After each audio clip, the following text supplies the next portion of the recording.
This is Sid and Friends in the morning. But you say he's just a friend. Oh, you're my best friend. 77 WABC. Oi.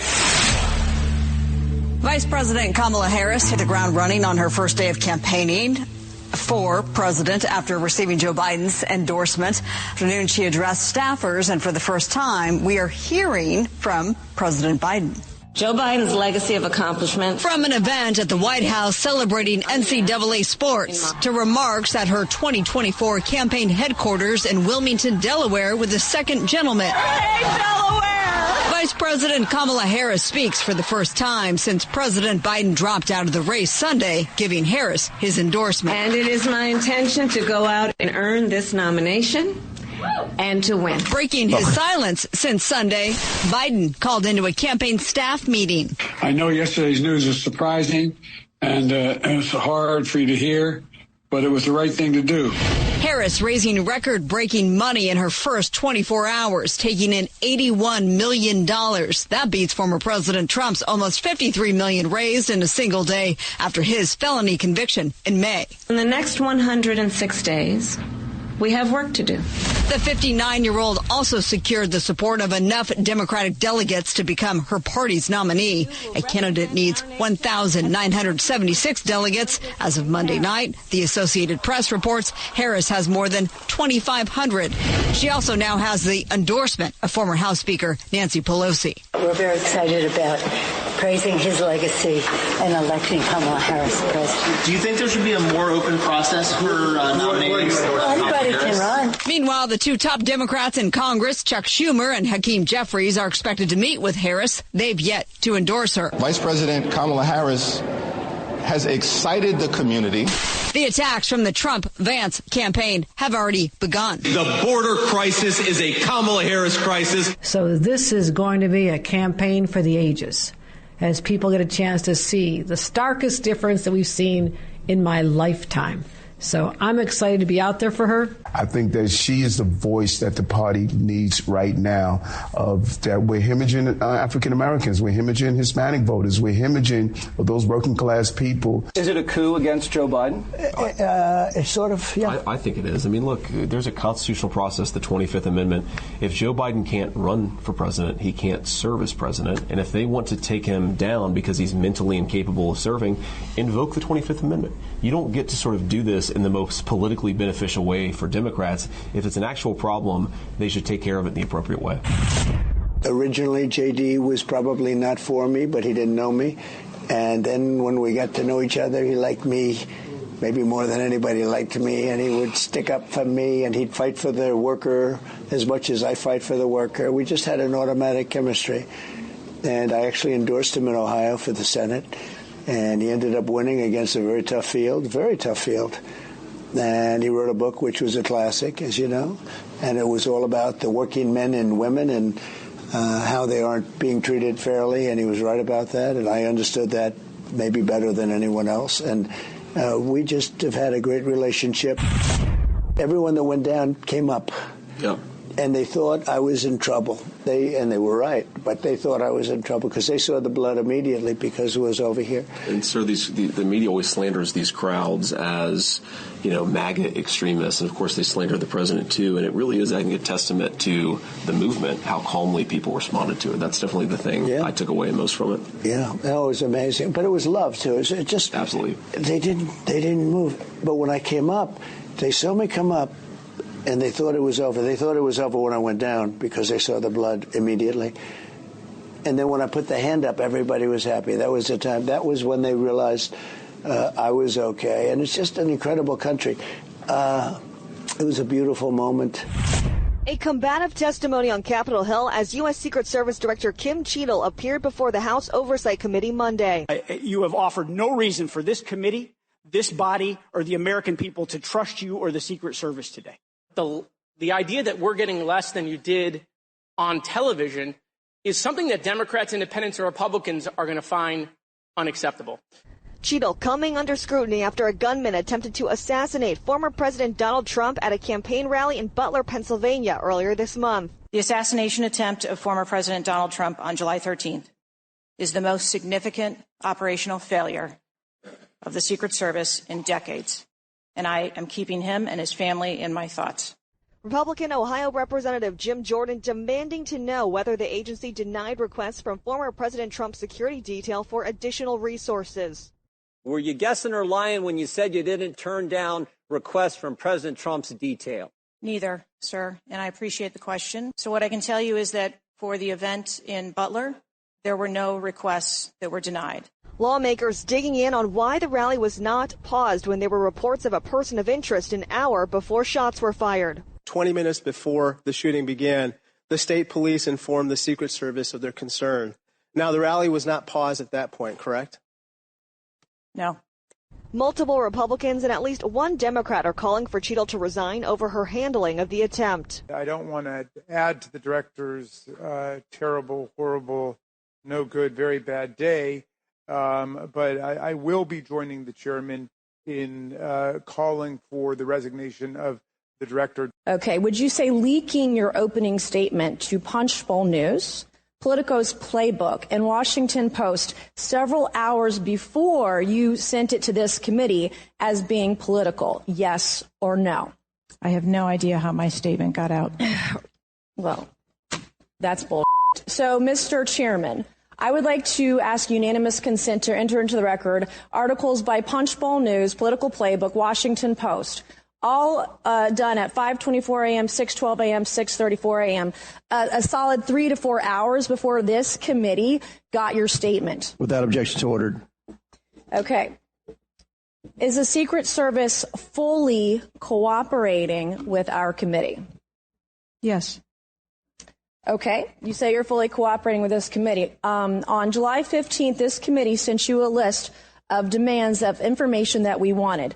Has the Secret Service provided this committee a complete list of all law enforcement personnel that were there that day? Have you done that? Have you provided a list to the Oversight Committee? Yes or no? I will have to get back to you on that. That is a no. Have you provided all audio and video recordings in your possession to this committee, as we asked on July 15th? Yes or no? I would have to get back to you. That is a no. You're full of today. Turning now to the latest out of the Middle East, as Israeli Prime Minister Benjamin Netanyahu lands in Washington, D.C., his first time in the U.S. since the deadly Hamas attack on Israel on October 7th.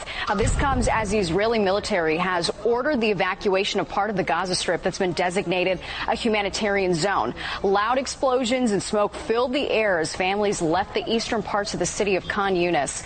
The Israeli military claims Hamas has embedded itself in the area and civilians should evacuate. Ceasefire talks between Israel and Hamas are set to continue on Thursday. And new tonight, closer to home, there are multiple reports saying that the planned meeting between Netanyahu and President Biden may be canceled as Biden recovers from COVID. Now, this is all leading up to Netanyahu addressing Congress on Wednesday. Fox 5's Arthur Chian has more. In this time of war and uncertainty, it's important that Israel's enemies know that America and Israel stand together. As Israeli Prime Minister Benjamin Netanyahu boarded a plane for the U.S., reports came that his planned meeting with President Biden for Tuesday is now up in the air. It comes as Biden recovers from COVID-19 and after his announcement that he's bowing out of the race for the White House. Experts say that, coupled with reports Vice President Kamala Harris will not be present when Netanyahu addresses Congress on Wednesday, shows the political landscape shifting for Israel's prime minister. Israel's fighting a war against multiple fronts, against Hamas, against Hezbollah, against the Houthis, against Iran. And Prime Minister Netanyahu wants to be sure that he has American support, but he does not know who's going to be the president in a few months. Harris had already scheduled an event in Indiana before Netanyahu's visit was confirmed. While the two still may meet one-on-one, analysts point out the vice president has been a more vocal critic of Israel's brutal war in Gaza, prompted by Hamas's terror attacks on October 7th. Reasons experts say Netanyahu likely prefers Trump to win the upcoming election. The record of Trump and Netanyahu working together was pretty extensive. They recognized Jerusalem, recognized Israeli sovereignty in the Golan Heights, and more importantly, Trump defunded Iran. As such, Netanyahu has also reportedly asked for a one-on-one meeting with Donald Trump this week while he's in the U.S. A time and date for that has yet to be confirmed. Either way, Israel's prime minister will still have to deal with the current leadership at the White House, at least for the next 6 months. This morning, a major announcement for Team USA. So you get to wave the flag in Paris, my man. LeBron James revealed as the male flag bearer for the Olympics opening ceremony. It's an absolute honor.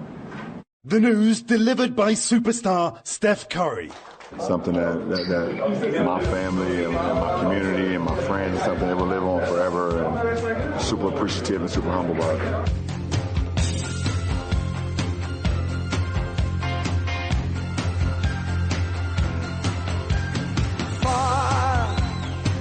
We've been traveling far without a home, but not without a star. Free, only want to be free. We huddle close and hang on to a dream. On the boats and on the planes, they're coming to America, never looking back again. They're coming to America, home. Don't it seem so far away? We're traveling light today, in the eye of the storm. In the eye of the storm, home to a new and a shiny place. Make our bed and we'll say our grace. Freedom's light burning warm. Freedom's light burning warm. Well, here we go, folks. Here we go. Democracy, the United States, all that good stuff. I mean, I don't think anybody really cares when you consider what's going on in this country and the world right now. I don't think anybody really cares about the Olympics, which happened to start this Friday night in Paris, or the men's basketball team, which takes on Serbia on Sunday. I mean, I'll watch it because it gives me something else besides the Mets to root for, even though I hate these guys, especially LeBron James. I despise LeBron James. But for some reason, well, I'm a hypocrite. I admit it. So what?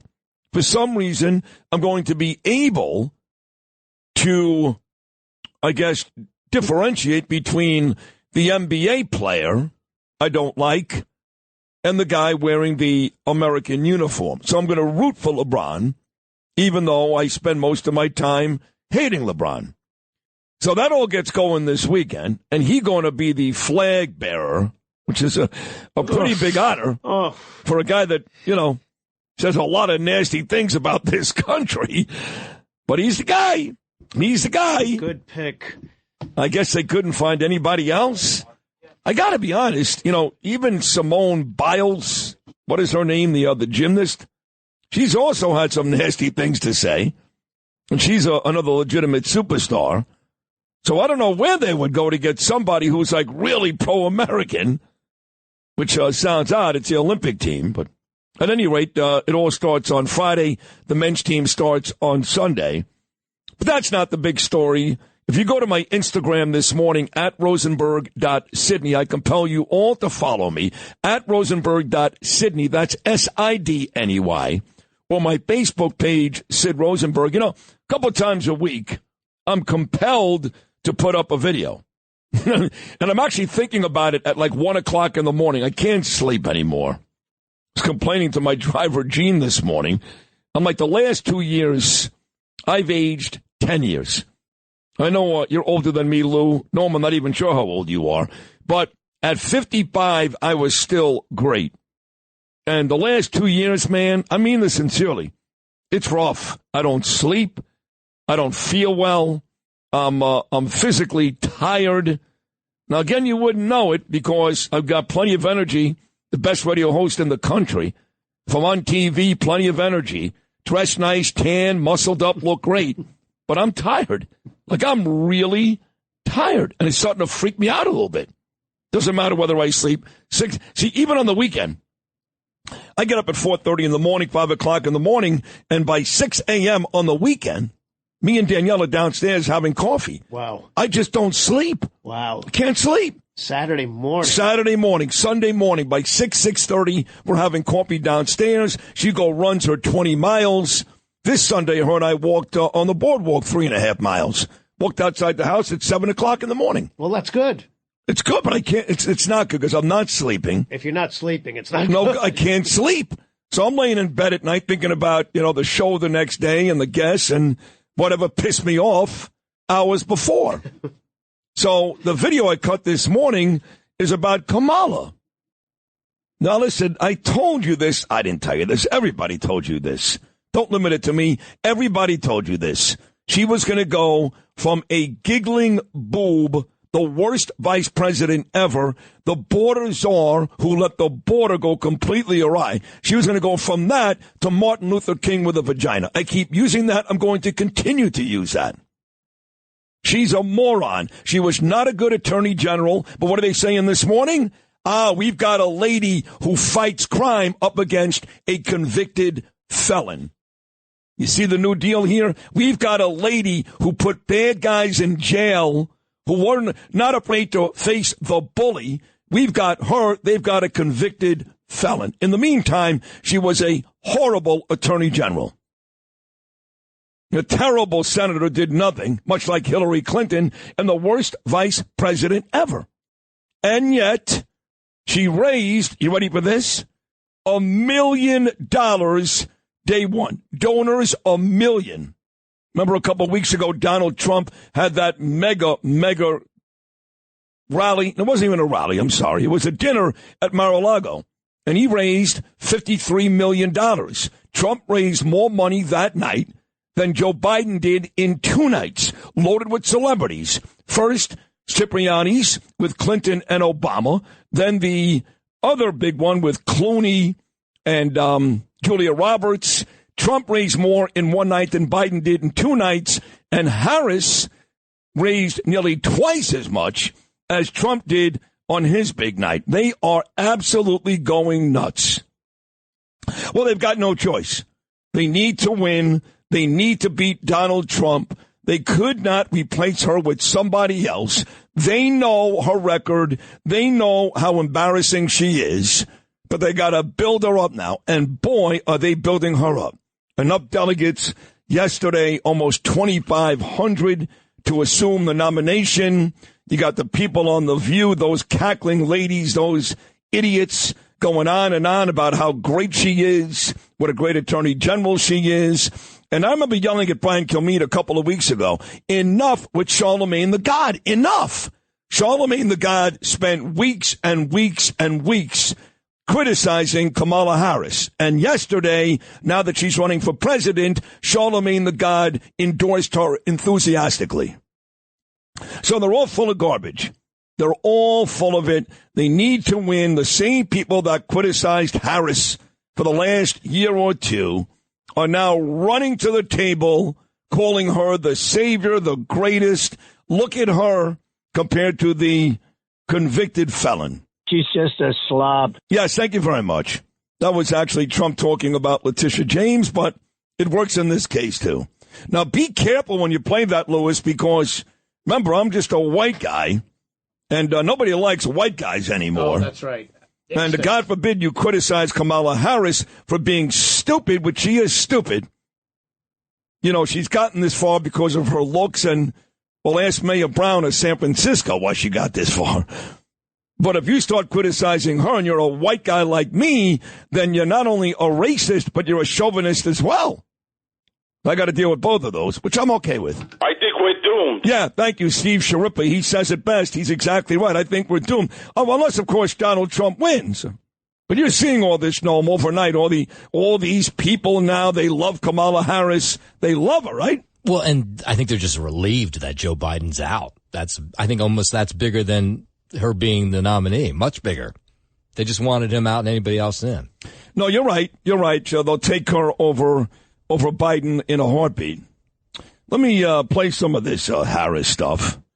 This is nauseating. This is where she praises Joe Biden, the worst vice president ever, praising the worst president ever.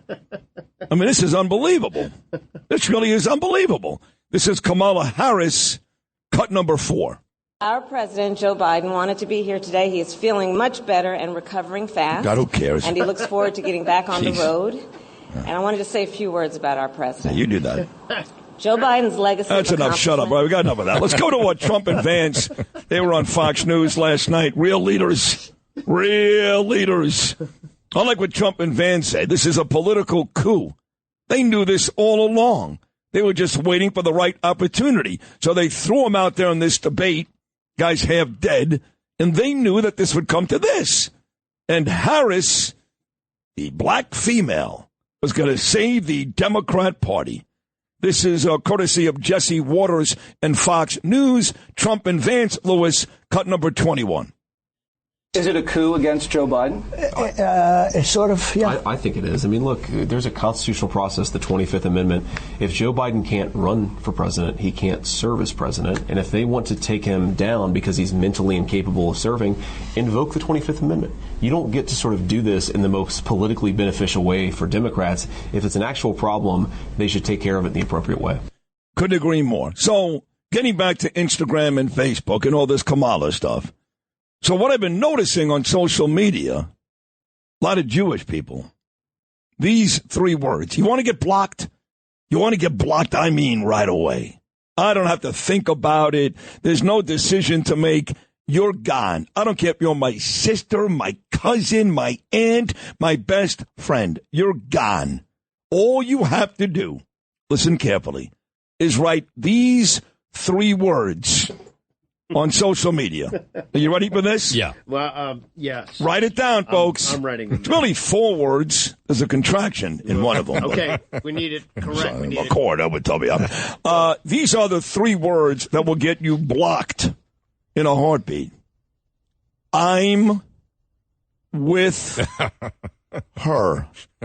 I can't tell you. This is what a psycho I am.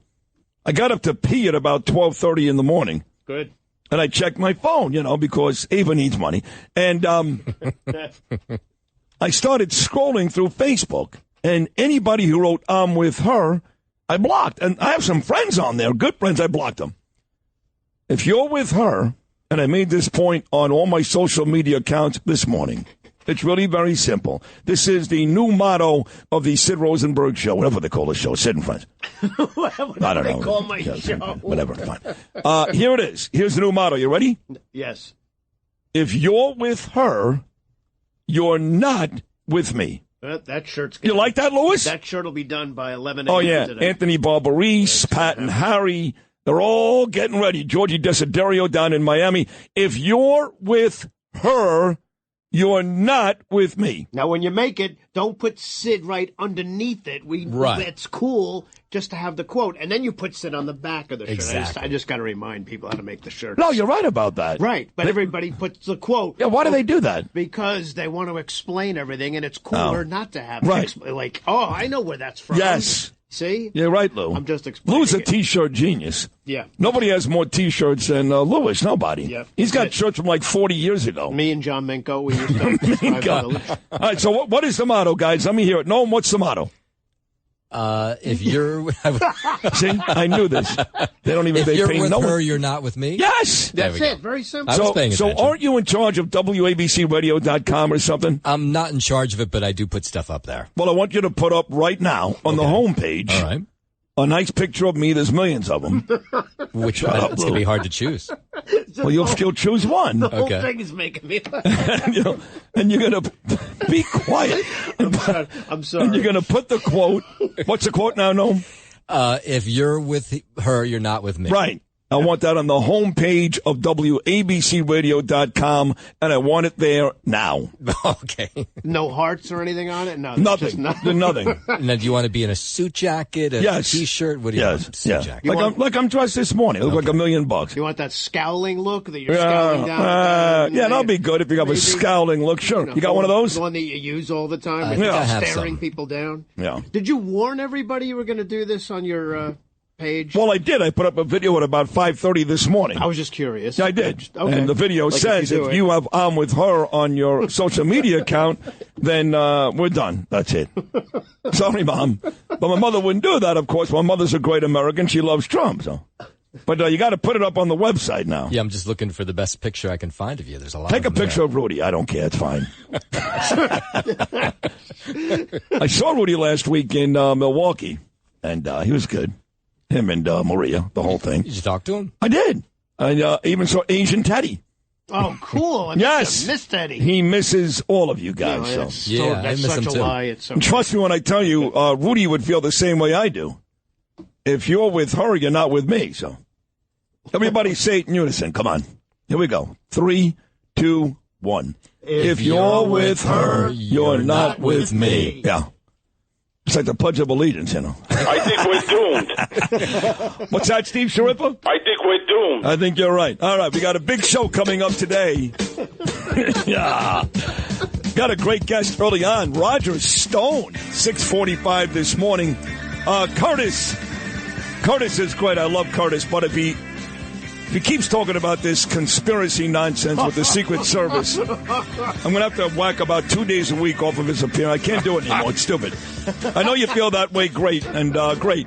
So do it on your show from noon to 1, okay? Do me a favor. Look at these I've had angles. enough. Yeah, look at even Nancy Mace said, look at, yeah.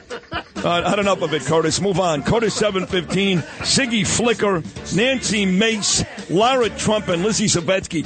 Don't tell me we don't love women on this show. We got 4 consecutive women coming up today. See that, Kamala? 4. But we got smart women on this show.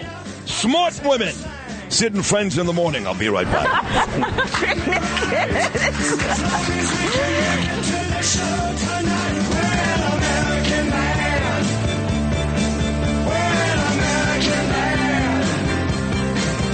Coming to your town, we'll help you party it down. We're an American man.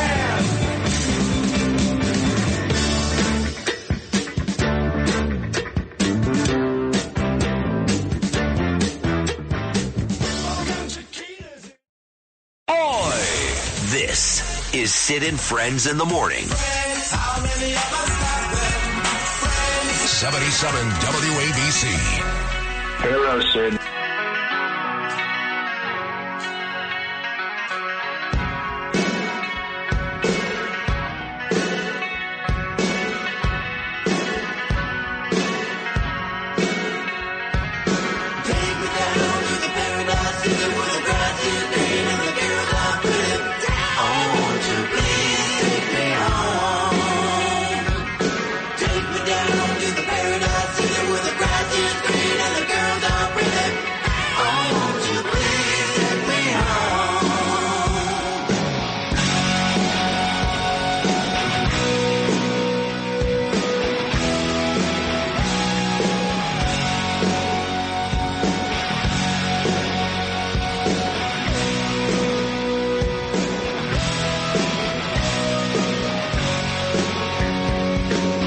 Paradise City, little Guns N' Roses for you, 6:35 on your Tuesday morning. We have a Guns N' Roses birthday today. I don't believe it's Axl Rose, Lou Ruffino, so he would know where he was anyway.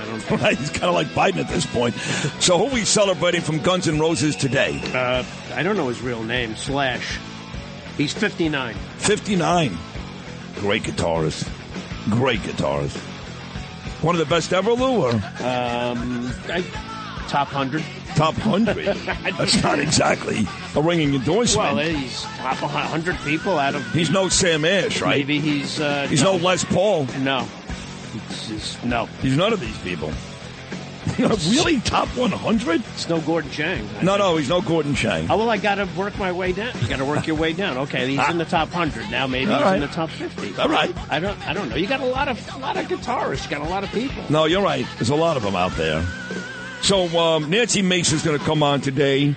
She'll be on at 8:15. Nancy tore Kimberly Cheatle a new anus yesterday. All over her. Using the S word twice, Nancy Mace. And she's done this before, you know, Nancy. She's cursed at a whole bunch of stuff. Nancy Mace is not from Brooklyn. She's in Charleston, South Carolina. But She goes Bensonhurst every now and then, and she went Bensonhurst on the Hill yesterday. Play this quickly. Nancy will be here at 8:15. This, Lewis, is Nancy Mace on the Hill grilling the Secret Service Director, Kimberly Cheatle, and saying she's full of shizzle, but she used a real word. Nancy Mace, cut number 8. Okay. Would you say leaking your opening statement to Punchbowl News, Politico's Playbook, and Washington Post several hours before you sent it to this committee as being political? Yes or no? I have no idea how my statement got out. Well, that's bull. So, Mr. Chairman, I would like to ask unanimous consent to enter into the record articles by Punchbowl News, Political Playbook, Washington Post, all done at 5:24 a.m., 6:12 a.m., 6:34 a.m., a solid 3 to 4 hours before this committee got your statement. Without objection, so ordered. Okay. Is the Secret Service fully cooperating with our committee? Yes. Okay. You say you're fully cooperating with this committee. On July 15th, this committee sent you a list of demands of information that we wanted. Has the Secret Service provided this committee a complete list of all law enforcement personnel that were there that day? Have you done that? Have you provided a list to the Oversight Committee? Yes or no? I will have to get back to you on that. That is a no. Have you provided all audio and video recordings in your possession to this committee, as we asked on July 15th? Yes or no?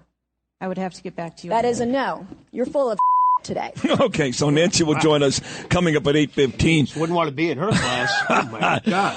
So 2 days ago, I went on a social media rampage on this young, lovely lady named Noah Tishby. She is, in my opinion, the most famous of all the social influencers, making a lot of money on dead Israelis. Okay? Since October the 7th, all these people now making a ton of money, men, women. And I'm okay with a lot of them. I am, and I'm not okay with a lot of them. Well, you take a guess the ones I'm not okay with. Noah Tishby on Sunday put up a picture on her Facebook account of her and Joe Biden smiling together. And posted what a great Zionist Joe Biden is. Quote, you don't have to be Israeli or even Jewish to love Israel. So that was it. She just set me up. Now, she was on this show back in the day after the State of the Union, and she started that Biden nonsense. I let her get away with it. But once I saw this Friday on Facebook, I went nuts. Now, there's one influencer, Lizzy Savetsky, and I'm good friends with Lizzy. She's going to be in studio today. Her and her husband, Dr. Ira. I like them. Lizzy was one of these Dems, like Noah Tishby, but at least she's seen the light. Lizzy ripped Joe Biden on Instagram over a month ago, saying you lied to us, you stabbed us in the back when Biden stopped delivering 2,000-pound bombs to Netanyahu.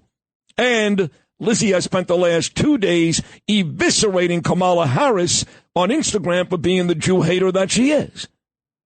And I believe that Lizzy is going to endorse Donald Trump on this show today. She never would have done that a year ago. She's not nearly as enthusiastic as I am or her husband, but that's okay. I just want the votes. And that brings me to Siggy Flicker.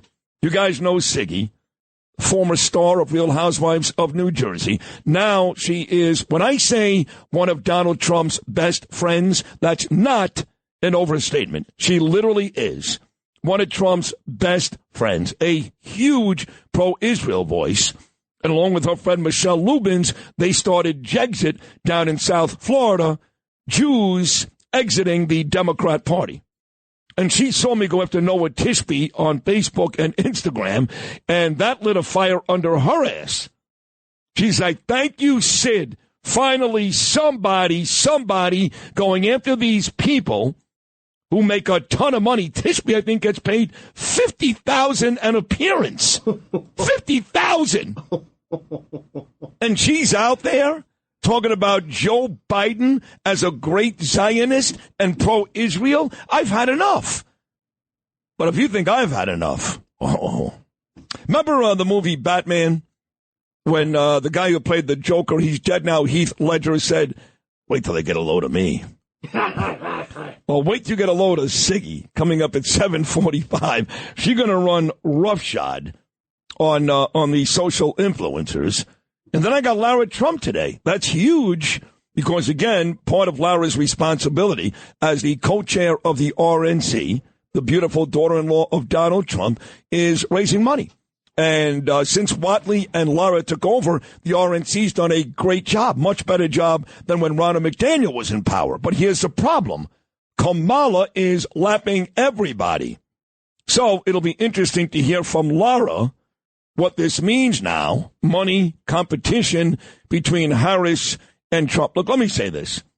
Kamala Harris is a horrible candidate. Early on, it's going to be very exciting. It's going to re-energize the Democrat Party. Joe Biden, half dead, lost all his support.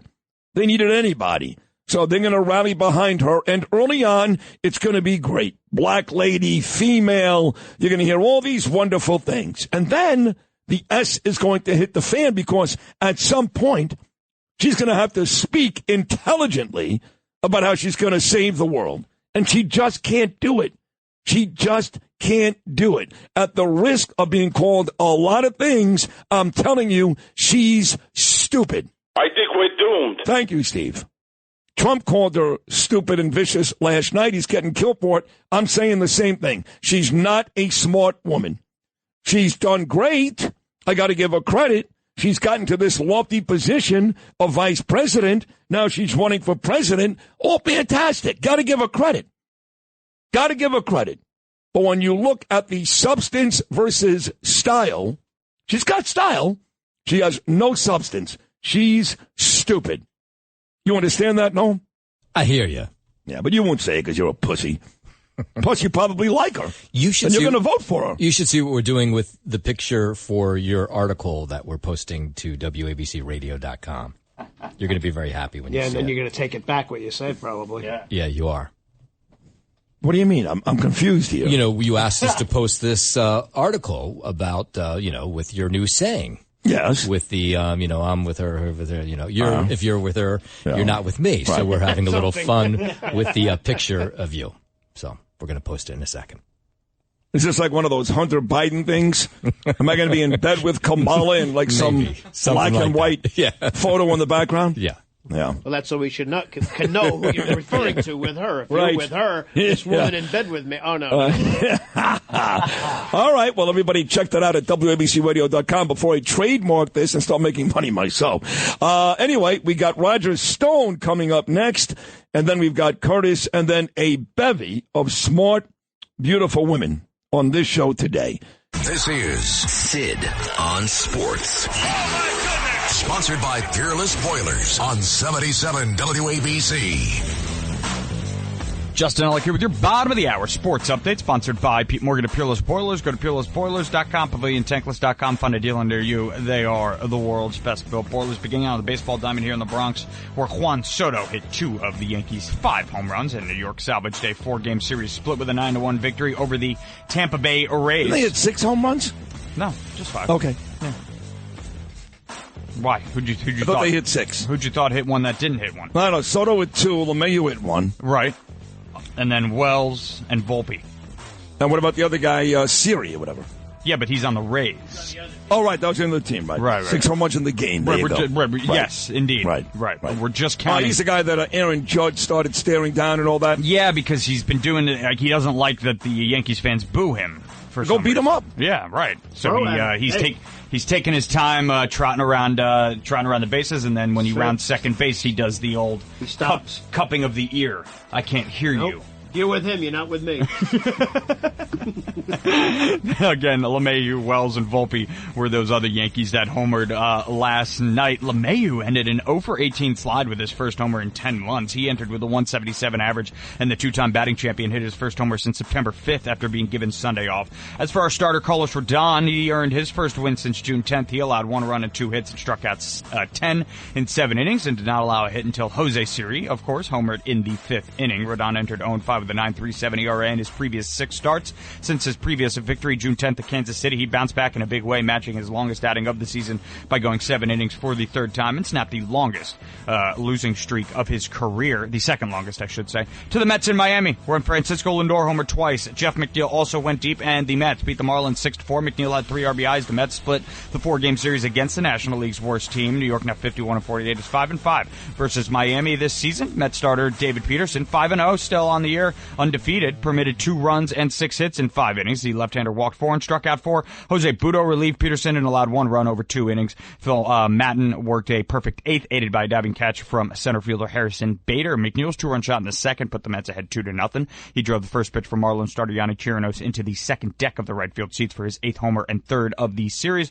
before New York padded its lead when Chirinos plunked Jose Iglesias with the bases loaded in the 5th. Up next, the lefty Jose Quintana starts the opener of a 2-game Subway Series at Yankee Stadium tonight. Right-hander Luis Gil will go for the pinstripes. Sports sponsored by Pete Morgan of Peerless Boilers. Go to peerlessboilers.com, PavilionTechless.com. Fund a dealer near you. They're the world's best built boilers. I'm Justin Ellick on 77 WABC. This is Sid and Friends in the morning. 77 WABC. I think that she is the voice that the party needs right now. Of that we're hemorrhaging African Americans, we're hemorrhaging Hispanic voters, we're hemorrhaging those working class people.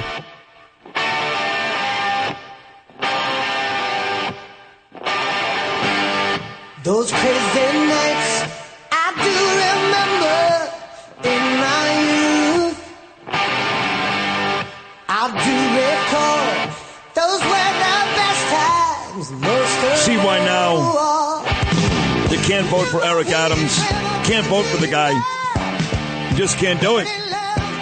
The guy's got no backbone whatsoever. The city is being overrun, overwrought, destroyed by illegals, as he likes to call them, asylum seekers and migrants. That all comes from Joe Biden's policies. And the person who was put in charge of the border to stop some of this hemorrhaging, as Eric Adams likes to say, was Kamala Harris. And she did dick about it. Dick. Nothing. They've come across by the thousands, by the hundreds of thousands, by the millions. So while these migrants are destroying New York City, and Eric Adams refuses to call out Joe Biden, he uses the words federal government, now he's endorsing Kamala.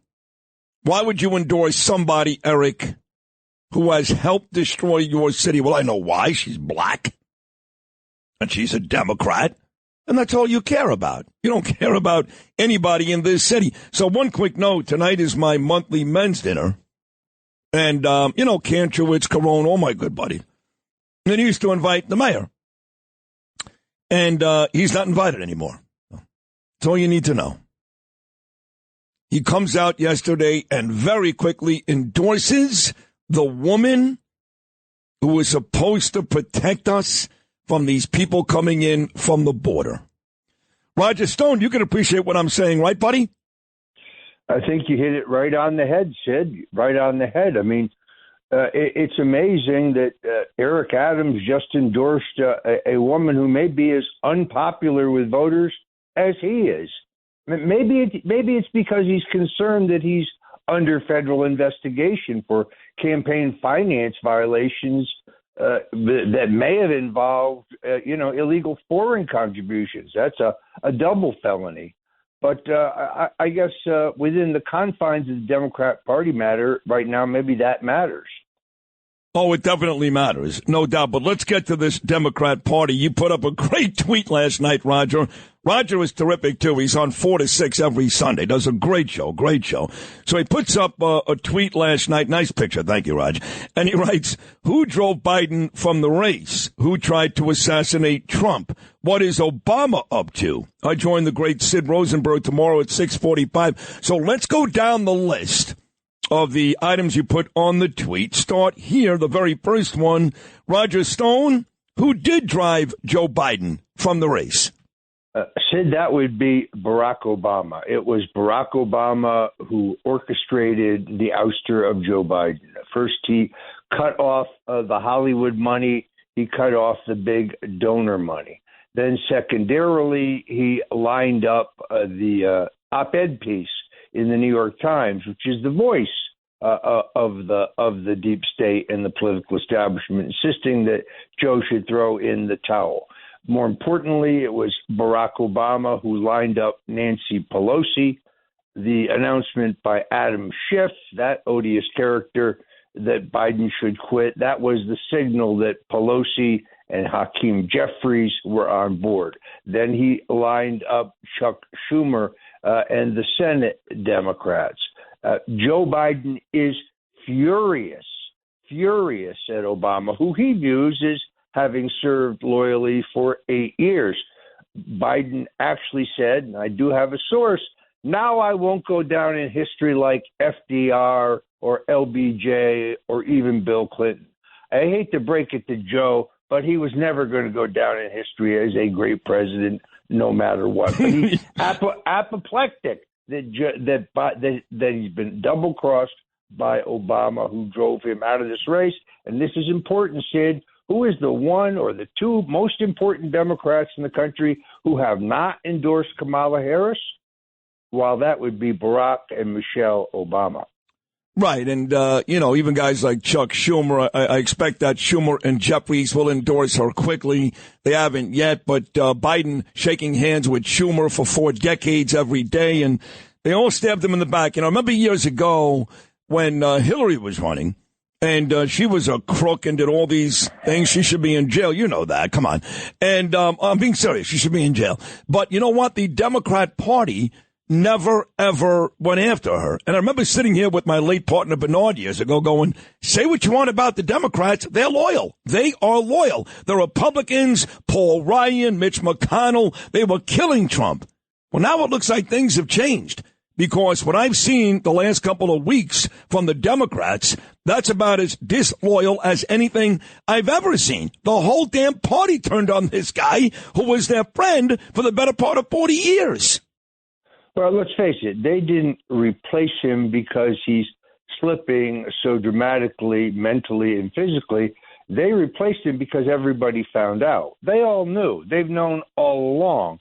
But in that debate, the American people found out, and that's why they had to get rid of him. It was only a matter of time. His brother Jimmy was telling people as early as last Friday that that Biden would throw in the towel on Sunday. Turned out to be exactly right. Kamala Harris is off to a very rocky start here as their presumptive nominee.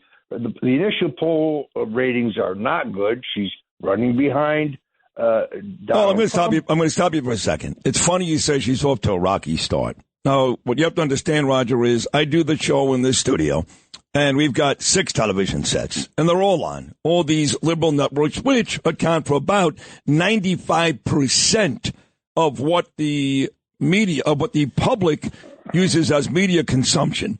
And let me tell you something. You cannot be any more wrong in that respect. She raised $100 million, twice as much as Trump did at Mar-a-Lago in one day. She needed about 1,200 delegates. She's got 2,500. She's got all these people gushing and gushing and gushing. So while the polls may not be very favorable, if you watch these shows, and 95% of Americans do, she's off to a fantastic start. Well, there's no question that the fake news media is trying to get her out of the gate smoothly. But let's watch her performance. Yesterday, she got busted, I think, playing what wasn't really Joe Biden's voice, but probably a recording, most likely a recording, or maybe even an AI-created audio at the Biden, what was the Biden-Harris headquarters. Now this is the Harris headquarters. I say to you this, that Barack Obama and his wife wait a little while and see whether she can beat Donald Trump. If her poll numbers are the same as Biden's were when he withdrew, then I still think that Democrat convention is in flux. First of all, the superdelegates, Those are 700 delegates controlled mostly by Barack Obama. They can't vote on the first ballot. There's huge nervousness about Kamala. She is tied inexorably to all the policies of Joe Biden. She was, as you pointed out, she's the border czar who never even went to the border. Go back to Biden's press conference last week. He said, Kamala's in charge of the border and she's been doing a great job. Really? More than 10 million illegals have come into the country, and they are disproportionately military-age young men, not just from South and Central America, from Eastern Europe, from Asia, particularly from China. It's an invasion. Yes. And you know what Trump says they're bringing? They're bringing crime, they're bringing drugs, they're bringing pestilence, they're bringing financial problems like we're having in New York City, both crime and financial problems. Those are her policies. She's not going to be able to walk away from that, or the inflation, or the fact that we're on the cusp of World War III in two different theaters. Sid, it's unbelievable to me that the Prime Minister of Israel, our longest and most loyal ally in the region, is coming to the United States, and Kamala Harris, who is, at least at this point, sort of the de facto president, since nobody's seen Joe Biden, is not going to be there to meet him. That is disgraceful. Yeah, no, I put that on my social media this morning, and I've already gotten some pushback. Well, she is going to meet Bibi one-on-one or with Biden later on this week. Look, she is an anti-Semite. I don't know. She's married to a Jew. What does that mean? Bernie Sanders is Jewish. Ron Kuby is Jewish. They're what I call self-hating Jews. Her stepdaughter raises a ton of money, $81 million for basically Hamas in Gaza. The Israelis, the bodies hadn't even, rigor mortis hadn't set in, and she's out there talking about a national initiative for Islamophobia, which I must tell you doesn't exist. She has talked time and time again about still punishing Bibi Netanyahu and the Israelis for going into Rafah, even though we saved 4 hostages' lives. So the fact that she's not going to be there Wednesday is really in step, Roger, with a lady who has shown time and time again, just like Joe Biden did, she is anything but pro-Israel. You know, Sid, this whole thing is so much like 1968, I can't believe it. Just as LBJ had to drop because he was so popular, Biden had to drop. Their party is split right down the middle on a foreign war. Then it was Vietnam. Now it is the struggle between Israel and Iran. And in Donald Trump, you have the single greatest political comeback in American history, much like Richard Nixon in 1968. I'm sorry I didn't get a chance to see you out in Milwaukee for a nosh. Would have been great, but it was a hectic time. But I'm telling you, Sid, I've been to every Republican National Convention since 1964. This was by far the best, because instead of just a parade of politicians speaking from the podium, we heard average people talking about the impact of the Biden-Harris policies on them, people who had relatives killed by illegals, people who had family members who died in Biden's disastrous withdrawal from Afghanistan, people who died in the fentanyl crisis. It was something American people could relate to. And I got to tell you, there are a lot of black faces. There are a lot of Hispanic faces. There are a lot of Asian faces. There are a lot of younger people, different than any Republican convention I've ever been to. And there is total unity in our party. Donald Trump let Ron DeSantis and Nikki Haley both endorsed him, both spoke in prime time. So that is a united party. I'm telling you, Barack Obama has to be watched. And now Hillary has endorsed Kamala because she's angling for that vice presidential nomination. Oh, God, good luck to that. About 3 minutes ago, this is my friend, the great Roger Stone, 4 to 6 every Sunday. The House Committee grilled Kimberly Cheatle yesterday. My friend Nancy Mace, who's going to join me at 8:15 this morning, just unloaded on this lady, called her out, cursed twice, but she deserves it. Fact is, she should resign or be fired. We know that. But you said this in the tweet, too. You brought up who tried to assassinate Donald Trump. So I'll ask you, Roger, Who tried to kill our friend? Sid, the first book I wrote was called The Man Who Killed Kennedy, The Case Against LBJ, and I documented the Secret Service and the FBI's deep involvement in the plot to kill Kennedy. So if they killed one president, why would they not seek to kill another president? This cannot just be incompetence. It just cannot be. Too many of the Secret Service regulations were willfully violated. You have to reach the conclusion. Just now, even looking at what we do know and what we need to learn more about, that this was malfeasance. This was purposeful. This gunman was known to the Secret Service for 62 minutes. They knew he was there. They knew he had a gun, but they did not evacuate Donald Trump. Look, this was a setup, in my opinion. Now, will we ever know for sure? We're still arguing about who really killed Kennedy and why. We've never been told the truth about who tried to kill the great Ronald Reagan and why. I'm not sure we're ever going to know the truth, but the Biden-Harris administration's FBI has to wear this because I think it was the plan C in their effort to take out Trump. They tried to impeach him. They failed. They tried to break him financially. They failed. They tried to throw him in jail. They failed. Now they have tried to kill him. One can reach no other reasonable conclusion. It's outrageous. All right, fair enough. Like I've been saying for weeks, I leave everything on the table. I'm not going to go as far as saying they tried to kill him. I won't do it. I've got people at this station like Curtis who do it every day, and God bless him, he's allowed to do that. But I do leave everything on the table until I hear exactly what happened. I think that's fair, Roger, no? Yes, the problem is, will we ever get an honest appraisal? In other words, can the Secret Service investigate themselves? No. Can this FBI investigate the Secret Service? Not given their track record. True. The House Republicans have the power to do this.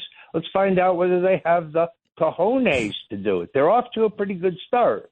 But, I mean, if an acoustical analysis indicates that there may have been more than one shooter, as Senator Ron Johnson said yesterday, we need to know more, and we need to know the truth. Yeah, he was in a short time. I'm worried about our friend Donald Trump. I'm worried about the president because I think these SOBs may try again. That's how desperate they are, because they know if he gets back in the White House, there's going to be a day of reckoning, and those who engaged in treasonous or illegal activity in the attempts to remove him, they should be held to account. We should have one rule of law in the country, not one where you frame Roger Stone or General Michael Flynn, neither one of whom did anything wrong, to try to pressure us to testify against Donald Trump. It was a witch hunt.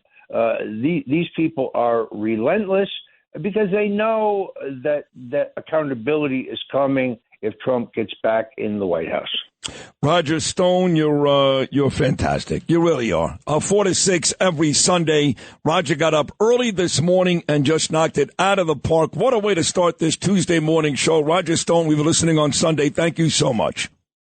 Sid, thanks. It's always great to be with you. God bless you. You too. Roger Stone right there, folks, wrapping up hour number 1. I'm watching Lara Trump right now on Fox and Friends. She's going to join me, too, coming up at 8:45. In fact, 5 more great guests to come, including Curtis Sliwa, Siggy Flicker, Nancy Mace, Lara Trump, and in studio, Lizzy Savetsky. 3 very exciting hours of the Tuesday edition of Sid and Friends in the Morning, exclusively right here on Talk Radio 77. WABC is about to come your way.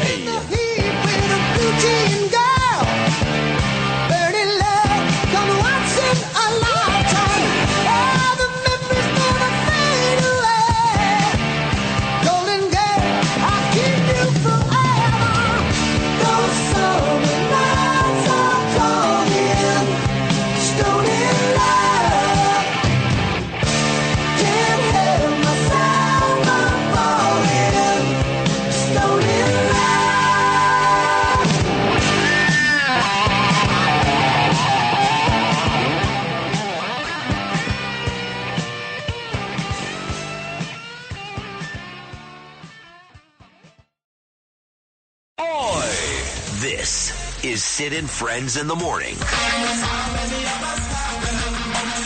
77 WABC.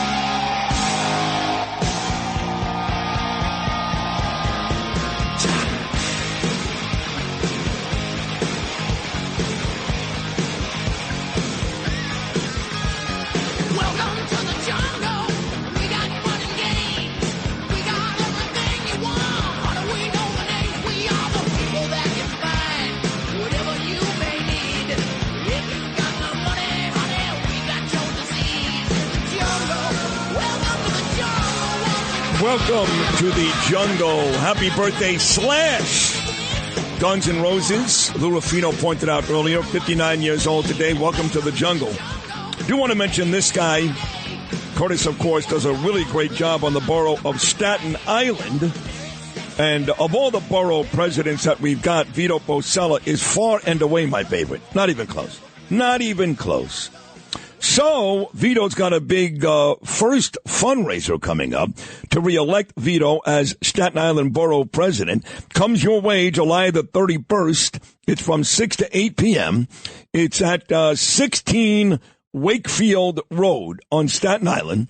The recommended contribution is only $150, and the honorary chairs include Joe Borelli, who I saw on the floor in Milwaukee about 5 times, David Carr, Andrew Lanza, Nicole Maliotakis, Sam Pirazzolla, Mike Riley, Mike Tanusis, and, of course, John Katsimatidis.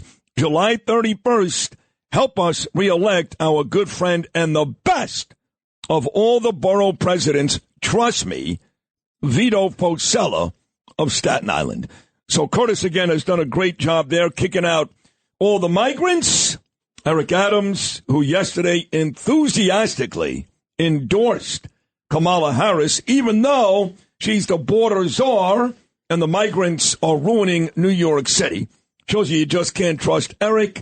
If you're black, if you're a Democrat, he loves you. He doesn't care about New York. He doesn't care about you. He doesn't care about me. That's all he cares about. How can you possibly endorse somebody who's played a major role in destroying your city?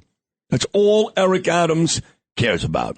Staten Island, Curtis Sliwa, of course, you hear him on the Rip and Read, noon to 1, every weekday afternoon, gets big ratings. Also hosts overnight weekends and does a great job with me.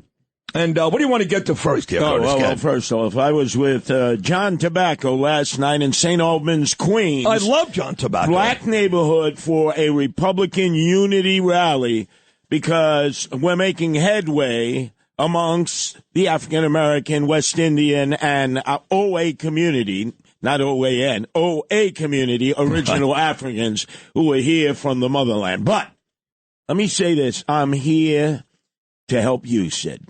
Oh, you are? I see that Noam Laden, dutifully following on your instructions, posting on the webpage of WABC. Yeah. If you're with her, you ain't with me, right? Well, close. I didn't say ain't. I said you're not with. I used the proper English. Right. But same thing, yes. Hey, look, it's Brooklyn. Yeah. If you're with her, you're not with me. Okay. Bottom line. You ain't with me. It would be ain't Brooklyn. with me is even better. But I noticed that Noam was doing a little photoshopping there, which I found very unusual because you style and profile better than anybody here at WABC. Including this morning. Look like $1 million once again. Correct. But I'm looking at you from yesterday morning. My God, you look like bull schnizzle. Even you would have to admit that. I was tired. I didn't shave. I did. I looked terrible yesterday. I warned you what Milwaukee would do to you. Don't deny it.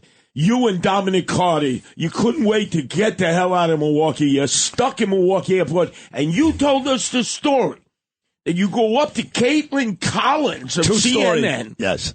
You're waiting. You're having your burger, waiting for a flight that might never come or go. You and Dominic, you're like, get us out of here.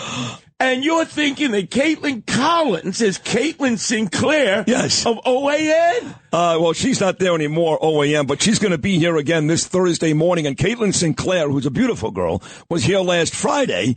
And for some reason, like I said to D'Esposito, isn't that Caitlin? He said yes. But it was Caitlin Collins. Yeah, but see, that shows you. That showed you. So, look, this is what I'm going to do for you, because I believe I saw you on the floor of the convention. Yes, you did. If you watched Sean Hannity, I was on about 5 times. And you walked up to Congressman Matt Gaetz at some point.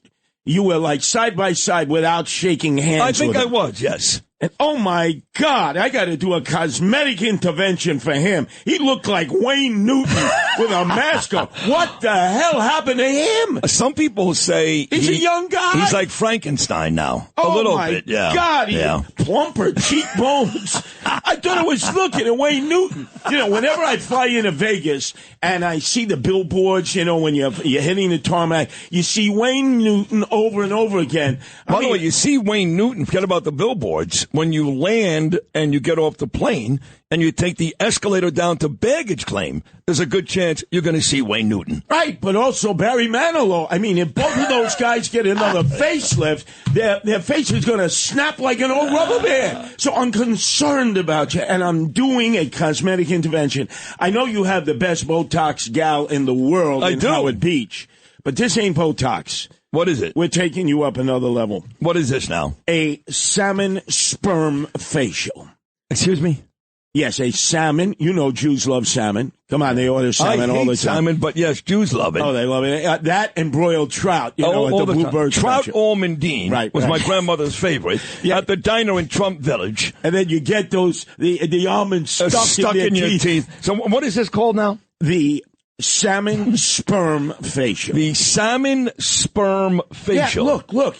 Jennifer Aniston got it. Oh, wow. Kim Kardashian got it. She swears by it. Pretty good. It's either that or the vampire facial in which we draw your blood out. Yes. All the plasma, the rich plasma, and we re-inject it in there. Jen does that. Jen does the vampire. I've heard of the vampire, but I've never heard of the salmon sperm facial. Well, why not try it? I will try it. You might like it. I know you hate salmon, but who knows? You might go that way. No, listen, there's nothing like a good sperm facial, trust me. A little hand job on a salmon in order to get the salmon sperm. Come on, Sid. Hey, listen, we'll do anything to look good, Curtis. Look, even Kim Kardashian said, if necessary, she would actually consider eating feces every day to preserve her youth. She said that? Yes. I got to tell you, I agree. All right, you see? Okay, we're on our way. Now, everybody's talking about the attempted assassination. I'm not going to touch on that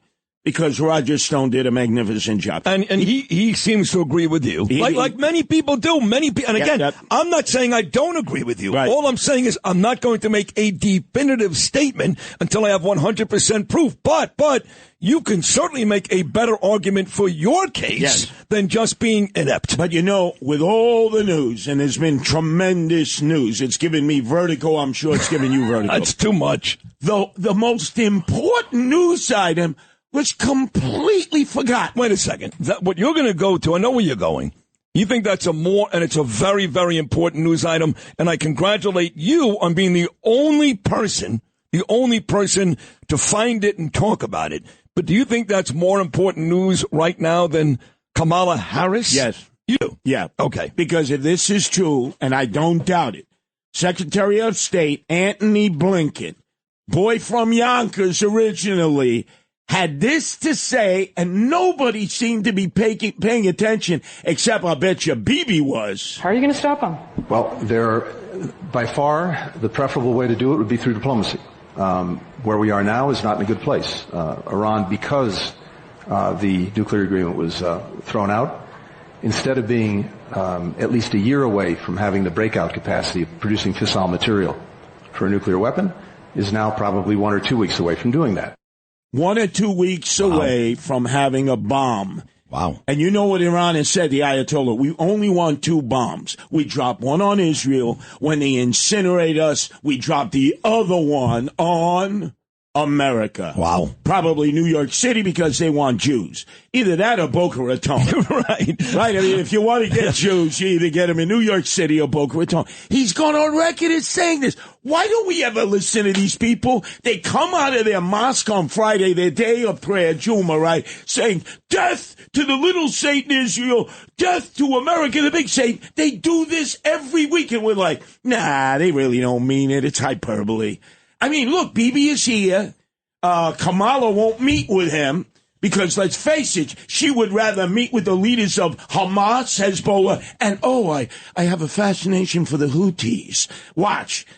I mean, this is the most serious issue that we're facing. It is. It is. I'm glad you brought that up. That is a very, very important piece of audio. Congratulations to Curtis Sliwa on playing that from Anthony Blinken. He said again, a week or two away from Iran having a nuclear bomb, which, again, Curtis is right again in that they would use that, if they ever did, on the United States and or Israel. But you mentioned Kamala, and Bibi is here, and Bibi's going to speak in front of Congress tomorrow. How many will not be there in the House of Congress? Who won't be there? How many will say, I'm not going to sit there and stand there? A lot of them. We know Liz Warren has already said no. Bernie Sanders.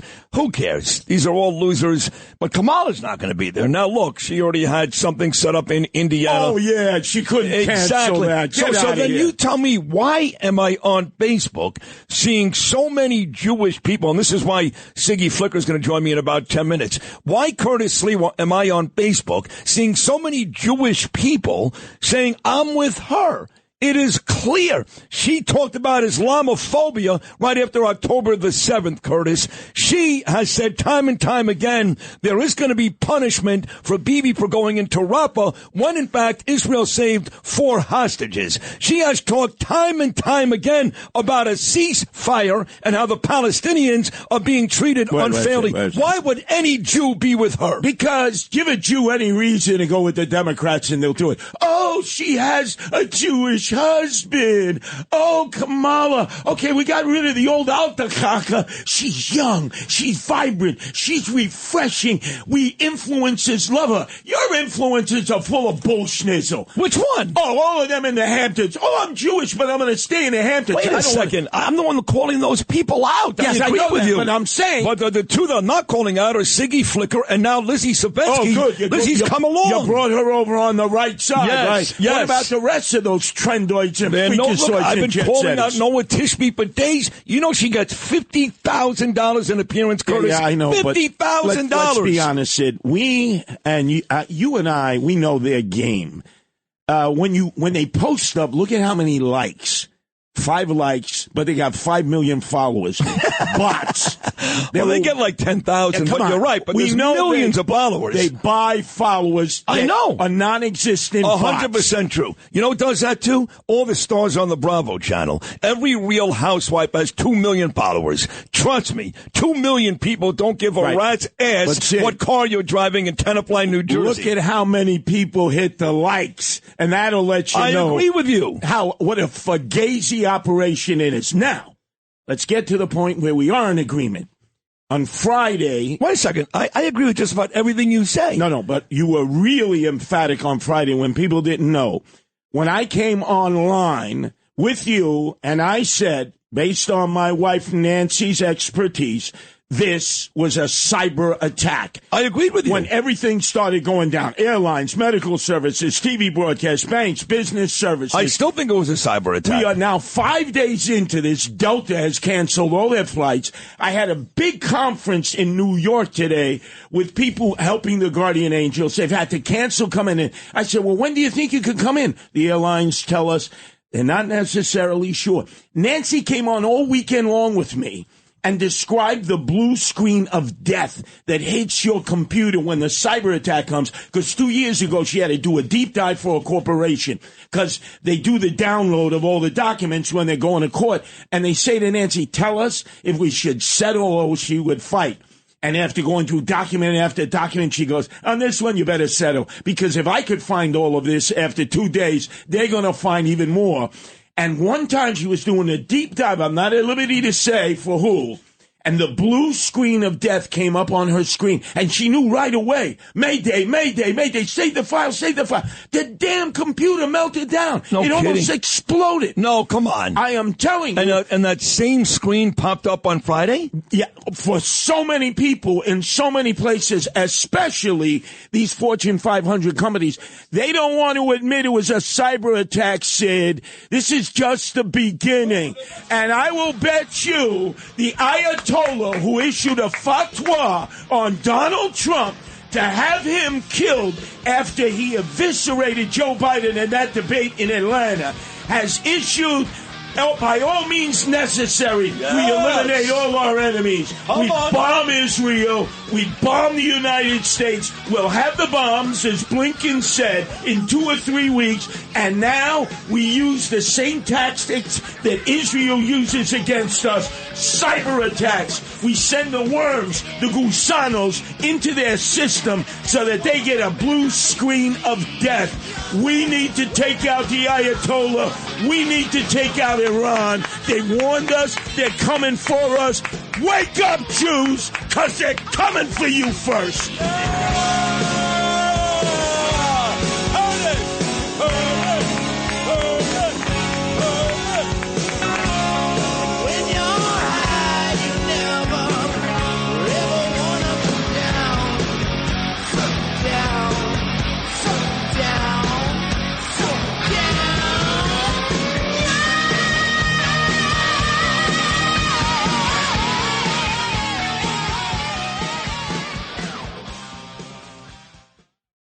Sid and Friends in the morning. 77 WABC.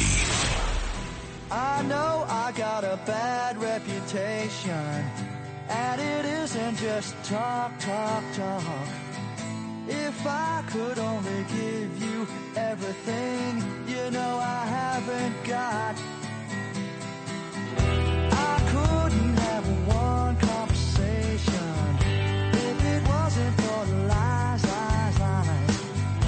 And still I wanna tell you everything till I close my eyes. Suddenly I'm on the street, 7 years disappeared below my feet, been breaking down. Do you want me now? Do you want me now?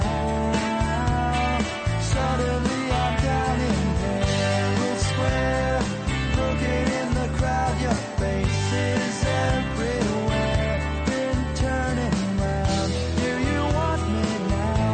Do you want me now? Freedy, bad reputation. You know, this Kamala Harris, tomorrow, Bibi Netanyahu will address Congress. And Kamala Harris, well, she ain't going to be there. She's very busy, you know. She'll be speaking from Milwaukee at 2 p.m. today, giving her remarks. But she's not going to be there tomorrow. Let me say this, okay? Bibi Netanyahu, Noam, you got to be here for this. Bibi Netanyahu landed in the United States yesterday, and not one person, not one, not that louse Joe Biden or the new one Kamala Harris was there to greet him. How is it possible that the Israeli prime minister, in the middle of a devastating war, our biggest ally in the Middle East, lands in the United States, and there's not one person from the Biden administration to greet him? How is that possible? The Democrats have real problems because I don't know that they want that photo, right? I mean, they have to play to both sides. They got the Jewish voters, of course, who want that picture, and then you got all these pro-Palestinians, especially younger voters, who don't want to see Kamala Harris or Joe Biden standing next to Bibi Netanyahu. It's funny you say that. You're right. But the reason why Siggy Flicker is coming up next, because at this point, sometimes I can't tell the difference between the pro-Palestinians and the Jewish voters. We'll talk to Siggy Flicker about that, and all these social influencers making a ton of money saying things like Biden is pro-Israel. She'll be coming up next. Entertaining and informative. This is Sid and Friends in the morning. 77 WABC. Noah Tishby is here. I find, Noah, that there's a huge inconsistency from our own government and our own media about what happened in Israel and what's going on right now. So first of all, yes, I do appreciate President Biden and everything that he has been doing for Israel. I think what's the good thing, and I understand your politics, but this is above politics, and President Biden he's an old school Zionist.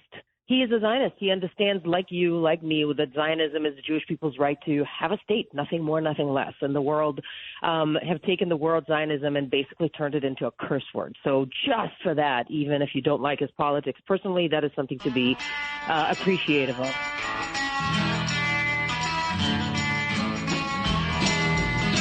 Nice girl, good looking, but not all that smart. Let's be honest. What do you mean he cares about the existence of Israel? All he's talked about, Noah, is a two-state solution. That's all he's talked about. But what really ticked me off was Sunday. I'm sitting at home, minding my own business. And that's Biden says I'm stepping down. And everybody starts crying. You know, Van Jones starts crying. He's a moron. Others.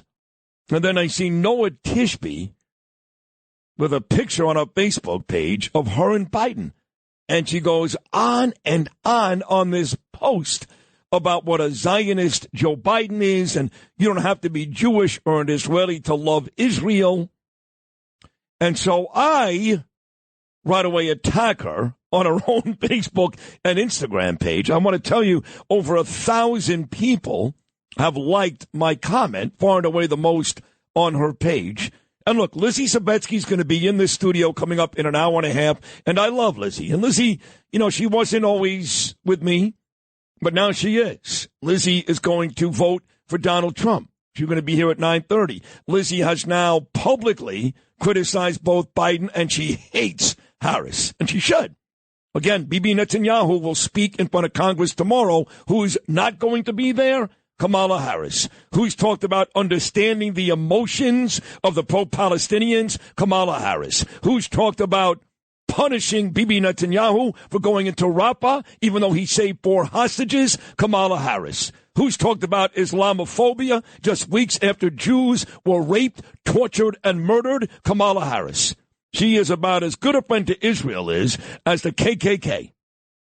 So with that said, I'm bringing on a lady who is the most pro-Israel, pro-American, pro-Donald Trump person I know. She was just on from Milwaukee last week. She's my dear friend, the great Siggy Flicker. Good morning, Siggy. Good morning, Sid, and thank you so much because you inspired all of us, including me, to call out the phony Noah Tishby. Honey, you're all beauty but no brains. How dare you? How dare you get $50,000 to speak when you are leading our people to the gas chambers? You are funding our demise, and I am sick and tired. I am now channeling my Mark Levin. I am done. You've had 4 years. You've had 4 years to see that this administration, ladies and gentlemen, a.k.a. Joe Biden, Kamala Harris, whatever her name is, Barack Obama, Hillary Clinton, Ilhan Omar, Rashida Tlaib, Linda Sarsour, they have done nothing for Israel. So you want to give accolades to this man because he said, I understand Zionism? Oh, yes, the Jews, yeah, Zionism, that's their homeland. He speaks out of both sides of his ass. And I'm going to explain to your viewers right now that it was this administration that sent billions of dollars to Iran. Who stopped Iran? Who stopped sending money to them? Donald Trump. Wouldn't you rather have a leader that's all action and no talk? And by the way, while you're talking about Iran, not only sent billions, and the truth is, they didn't use that $6 billion they got in the October 7th attacks. What they did use was a tremendous amount of money that Iran has made, because what Joe Biden did do was loosen every restriction. Do you know that Donald Trump sanctioned Iran on average 1 sanction a day, 1,500 sanctions, and Joe Biden loosened or got rid of every one of those, enabling Iran to make a ton of money on oil from places like China, and that's how they carried out all these attacks that killed the Jews. They were not using that money for chip sauce and guacamole. They were using that money to feed their tentacles. Hezbollah, Hamas. Now, your viewers might not know what the Palestinian Authority has a program, ladies and gentlemen, called Pay for Slay. Google it, research it. That means that if you are living in Gaza and you are a terrorist, you will get money if you kill an Israeli, a Jew. You will get about $3,600 a month. Who stopped that program? Donald John Trump. Who gave life to that program again? Kamala and Joe Biden and the current administration. Any Jew that is voting for this administration, you are voting for our demise. And I want to just say one more thing, Sid. When Moses freed the Jews from Egypt, ladies and gentlemen, only 20% of the Jews left with him. The others stayed by because they were sheep. Bah! They stayed by. They didn't wanna follow Moses, which is today my Sid Rosenberg, my Moses who just parted the sea with Noah Tishby. I love you. They wanted to stay by. Ladies and gentlemen, we can't afford to sit still. We have one homeland. We have one country that is the Jewish homeland, and that is Israel. If you are making money off of the October 7th death and attacks to our people, shame on you. You're getting paid $30,000 to $50,000 a pop, and you want to go to these celebrity parties to hang out with Joe Biden and all those other celebs that are afraid to tell their fan base that they're actually voting for Donald Trump, and you want to promote Kamala and Joe Biden? How dare you? It's about time that every Jew stand up and call out these influencers who see the truth, know the truth, but they care more about their status on Facebook and Instagram, and they care more about their pockets. They sold their soul. It's time to Jexit, my friends. If you have children and grandchildren and you don't care about yourself, but you care about their future, you don't have any other choice. Golda Meir said once, if the Arab loved their Jews more than they hate us, we would have peace. I say to all the liberal Jews out there, please, if you only loved your children, your pets, and your grandchildren more than you hate Donald Trump, you would be able to save your future. Please, if you are part of the LGBT community, you don't have a choice. It's either Sharia law or freedom. There's no Republican and Democrat anymore. It's either jihad or freedom. You must vote for Donald Trump. If you are a lover of Jesus Christ, the Savior, you have one choice. It's to vote for Donald Trump. There is no Jesus on the side of jihad. It's Sharia law. If you are a Jew and you believe in Hashem, Shema Yisrael, Adonai Eloheinu, Adonai Echad, you do not have a choice. You must vote for the man that you might not like his delivery. Get over it. You vote for Donald Trump. If you are an Arab Christian, you know better than me that all churches are being burned down throughout the Middle East and throughout the world, and Christian Arabs are being slaughtered and persecuted. You don't have a choice. You stand with Donald John Trump. The only people who should be going to the DNC, the only people who should be voting for the Democrat Party are people who are part of jihad, who love Sharia law, hate America, hate Jews, and want to see the state of Israel destroyed. End of story. I've had enough of you. So that was about as hot and great a rant as I've ever heard. This lady should be the Time Magazine Person of the Year, my friend Siggy Flicker. I want to tell you that was really awesome and really well done. So when I attacked Noah Tishby, I said, you don't speak for me. I got a buddy. His name is Ivan. I'm not going to say his last name. He's a big, strong guy. Lifts about 9 million pounds in the gym down in Boca where you live. And he goes, well, you don't speak for me. And I was shocked because I've been friends with Ivan for years, and I thought he was on the same page as me. And what he said was, well, I don't like to talk about politics. This is not about politics. I don't like to see Jews attacking Jews.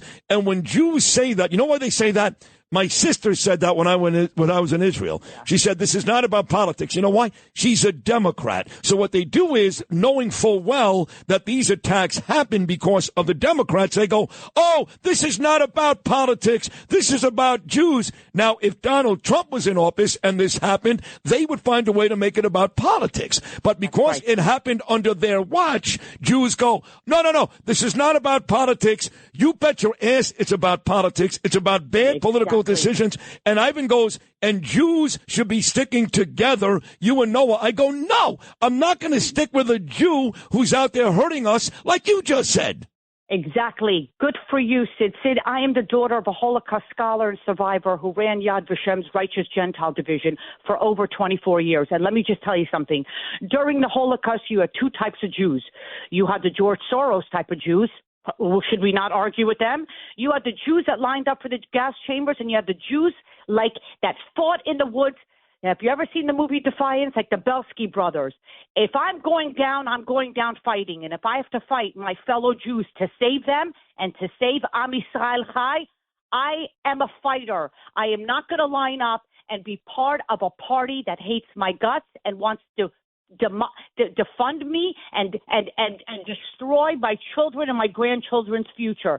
Every Jew should be standing up and fighting another Jew if they're on the wrong side of history, because the bottom line is we want to save them too. We want to save every single person who has Hashem, God, Jesus, good in their hearts. This is a war between good and evil, and we need fighters now. We are not going to let these influencers go on and keep on attacking us Jews and the state of Israel to fill up their pockets. Thank you. It's over.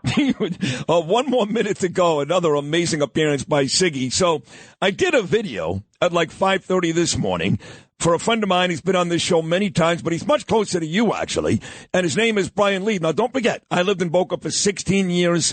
I got to know Debbie Wasserman Schultz very well. She's about as bad as any bad Democrat out there, and she's a Jew, and an observant Jew. Making it even more embarrassing, Brian is running against her. I believe the election is August the 20th. He just tweeted that he's listening to Sid and Siggy right now. What's your message to Brian Lieb and the voters in Florida? Lieb against Wasserman Schultz.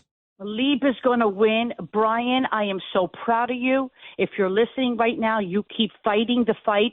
Debbie Wasserman Schmutz, whatever her name is, she has done nothing, and I want the viewers to know. Show me who your friends are. I'll show you who you are. It's in the Bible. One of her best friends is Nancy Pelosi. Drop the mic now. Go, Brian. You're going to defeat her. We're finally going to take back our country. January 20th, Donald John Trump will be back in the office. That means that our future for our children and grandchildren will be saved, and Israel will be saved. God bless Bibi Netanyahu, and God bless the state of Israel. That's it. Perfect way to end this. She starts off with his 4 consecutive women. From Siggy, we go to Nancy Mace, who destroyed Kimberly Cheatle on the Hill yesterday. Then, talking about Donald Trump, his daughter-in-law, Lara Trump, will be on. And then Lizzy Savetsky. Great job, Siggy Flicker, as always. I love you desperately. You're a genius. Thank you. Amen. I love you, Sid. Amen. I love you, too. Siggy Flicker right there. We'll take a short break. That wraps up our first 2 hours. Great 2 hours. Come on, guys. Roger Stone, Curtis Sliwa, Siggy Flicker, and as I said, still to come, Nancy Mace, Lara Trump, and Lizzy Savetsky. 2 more hours to go. I'll be back with Nancy Mace right after Noam with the news.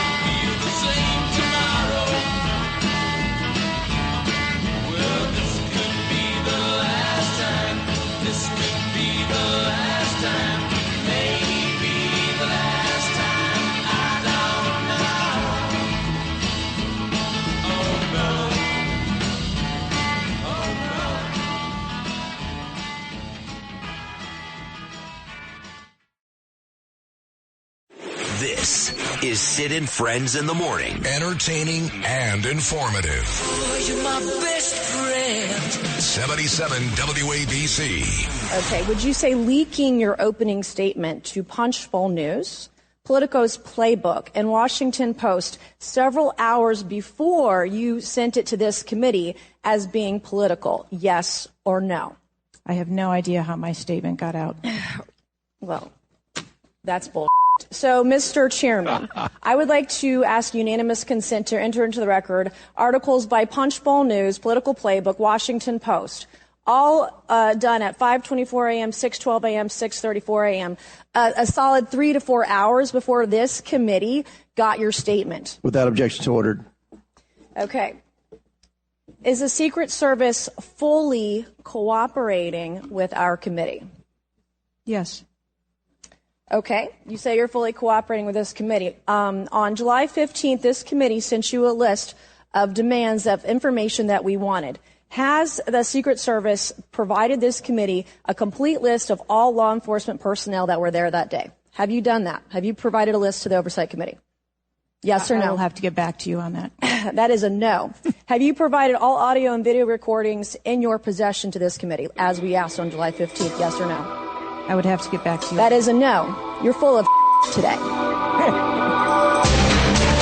on. How do you not love Nancy Mace?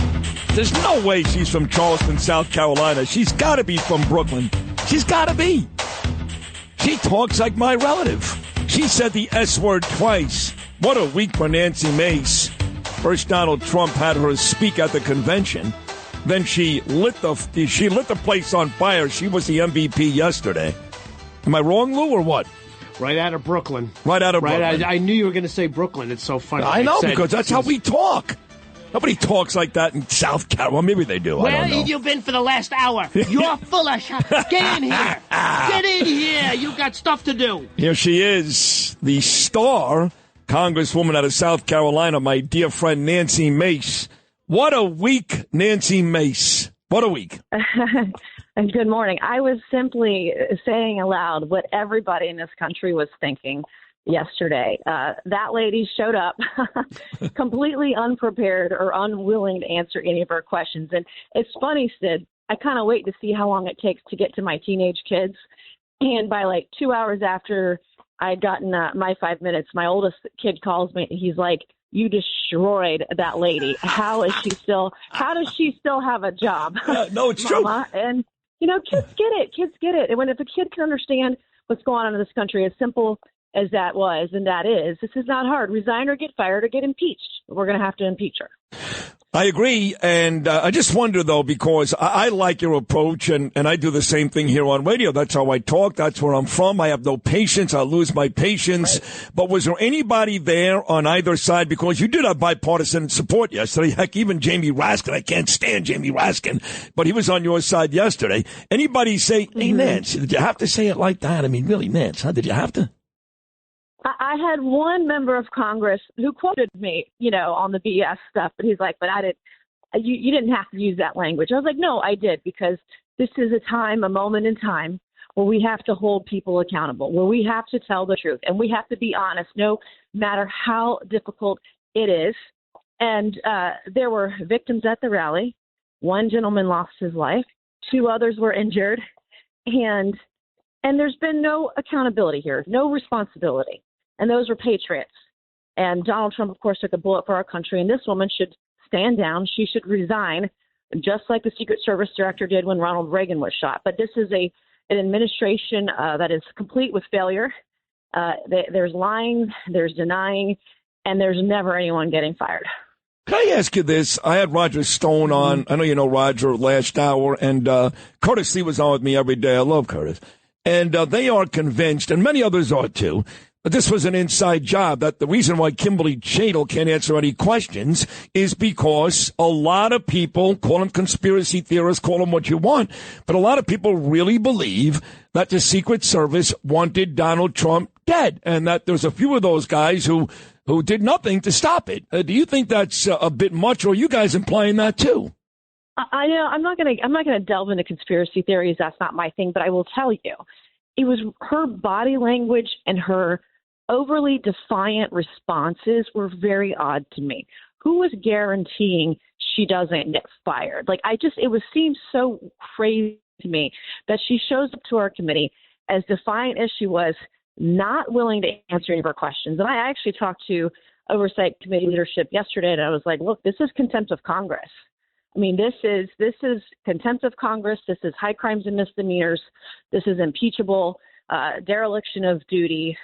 We must hold her to account. 'Cause I'm so sick of watching these people come in here and there never being any consequences. I don't know if it's an emboldened bureaucrat or if it's something else. I don't have enough information at this point because she's unwilling to answer any single question. for any of us in Congress. Well, I'd ask you this, these other impeachments that we've seen, whether it's been Mayorkas, whether it's been Biden, you're not going to get bipartisan support. The Senate is going to shoot you guys down right away. But it seems like everybody is angry over this. So these impeachments in the past were nice job by you guys. You made America aware, but they weren't going to get anywhere. Do you believe that if you impeach this lady, that could, in fact, get somewhere because of the bipartisan support? I think there is more support for ousting Kim Cheatle than any other thing we've done in Congress this year. And actually, it might be the most popular thing we could do as a bipartisan Congress with both chambers. So I'm pushing for it, Sid. I filed a privileged motion last night to impeach her. Privileged motion, like you can file a motion to impeach and it never get a vote. And to me, that's kind of lame. Let's put it on the table. Let's put our words, our words matter. Let's take action because the American people don't want us to sit around and write strong letters or resolutions that have only sentiment. Let's do something and let's get rid of her. And we can do that with this privileged motion I filed last night. It'll force a vote within 48 hours. Awesome job, Nance. And I have to imagine that our friend Jim Jordan out of Ohio is 1,000% with you, yes? I hope like hell he is. I'm hearing from a lot of different members today who want to join the resolution, want to join the motion, and want to speak on it once it gets to the floor. So I think this is the way that all of us can come together. And hell, maybe we'll unify the country over this one action. That would be great. Two more. I know you're busy this morning. This is the great Congresswoman out of South Carolina, my friend Nancy Mace. I'm so proud of her. Great speech last week at the convention, and she destroyed Kimberly Cheatle yesterday. So Harris looks like she'd have won now. $100 million, 2,500 delegates. The party of democracy, and we'll talk to Lara Trump coming up after you, all of a sudden has become the party of we're going to anoint whoever we want. Are you surprised to see that? Right.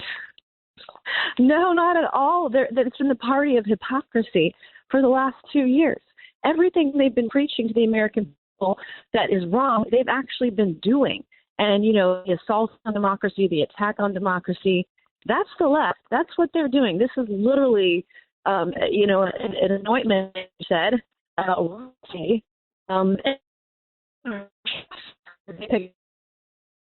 Up. We lost her. She was great, though. You there, Nance? I think we lost her. Okay, we'll get her back. But she was great, explained the whole day yesterday. And I like when she said the body language of Cheatle yesterday was odd. And then I asked her, did anybody criticize her for cursing? She said only one person. And then she goes out last night with this impeachment bill, which is terrific. So great job out of Nancy Mace. We'll take a short break. We got Lara Trump and Liz Savetsky still to come.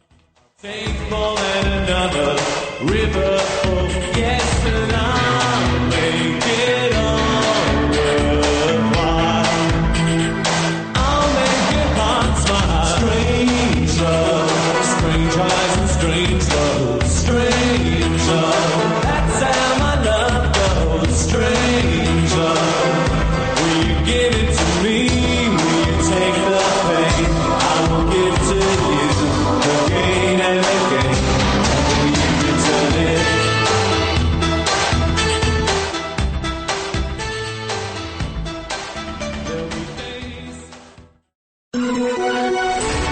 WABC Traffic and Transit. From the Raycatina.com traffic desk, into the city, 30 minutes to the upper level of the GWB, 20 minutes to the lower, and 20 in at the Lincoln and Holland. Bumper to bumper on the... Sid and Friends in the morning. 77 WABC.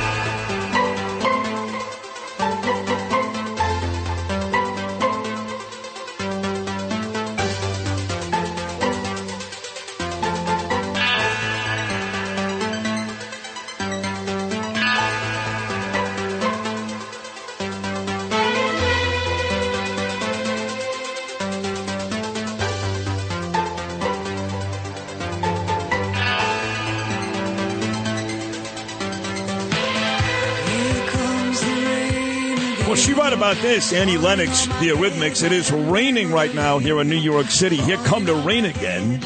Lara Trump will join me coming up in about 10 minutes. Lizzy Savetsky in studio. Been a great show already with Roger Stone, Curtis Sliwa, Siggy Flicker. But we just had I believe the star of the week between her great speech at the convention last week and taking apart the director of the Secret Service, Kimberly Cheatle, on the Hill yesterday. Nancy Mace is my Republican MVP for the week. She just described the whole scene yesterday, and she's still here. My friend, the Congresswoman out of South Carolina. So Kamala's in. So one thing about you, Nance, or another thing I love about you, is you're really pro-Israel. I mean, really pro-Israel. And tomorrow, Bibi Netanyahu will speak in front of Congress. Now, he lands in the United States yesterday, okay? He's the Israeli prime minister. They're in the middle of a brutal war, the only democracy in the Middle East. Not one person, not one from the Biden administration is on the ground to greet Bibi. And now tomorrow, a bunch of these louses, people like Liz Warren, Bernie Sanders, they're not coming. And guess who else isn't coming? Harris. Unbelievable. I mean, what a slap in the face to Jewish America and to our ally Israel. To behave in that manner is very, I think, un-American. It's not statesmanlike. And I hope that he'll find some time to be with Donald Trump, the next president of the United States. He needs to win. You know, he actually, yeah, he does. He actually said during the convention, he pulled a Ronald Reagan. You know, Reagan made it very clear to Iran when Jimmy was still president, if those hostages aren't out when I take over, you're going to pay the price. And Trump said the same thing in Milwaukee last week. That's a leader. Biden has never said anything like that, right? Yeah, amen. I mean, Biden, he's been speaking out of both sides of his mouth for the entire first. And here's the thing. On the topic. Now, you must be in some field out there in South Carolina. Your phone keeps breaking up. No, I'm on the hill. I'm in some tunnels. In some tunnels on the hill right now. I might be going in and out. But that's why. You can't trust these guys. You can't trust the left. No, we can't.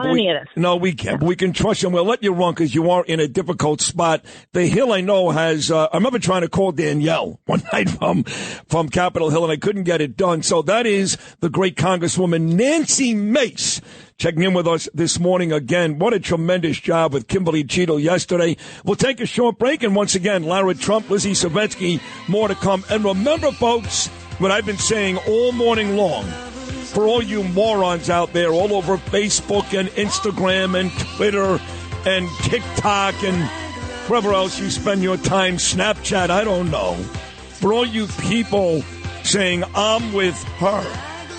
Here's what I have to say, folks. Here's what I have to say.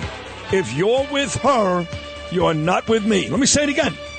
If you're with her, you're not with me.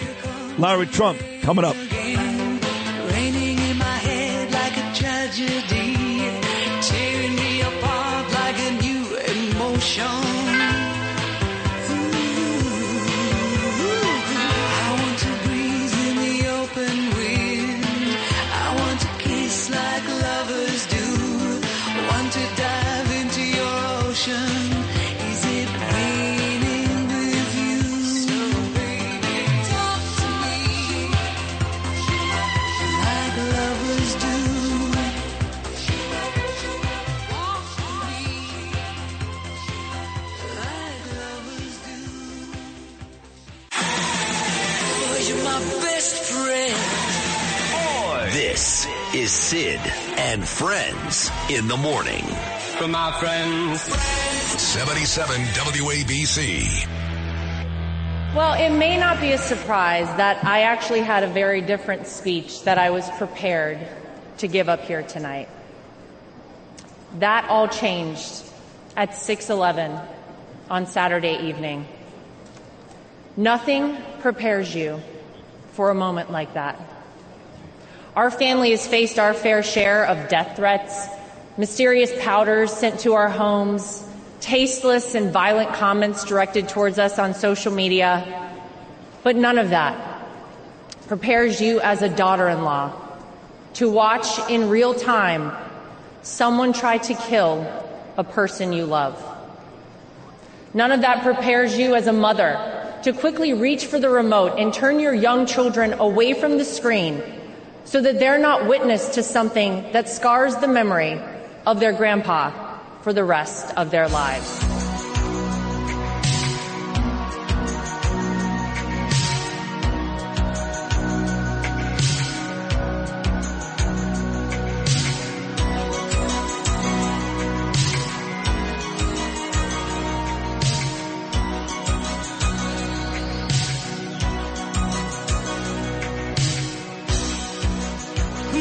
tell you when. You know, it's hard to believe, but that brilliant speech, and I was there for it, was already a week ago tonight.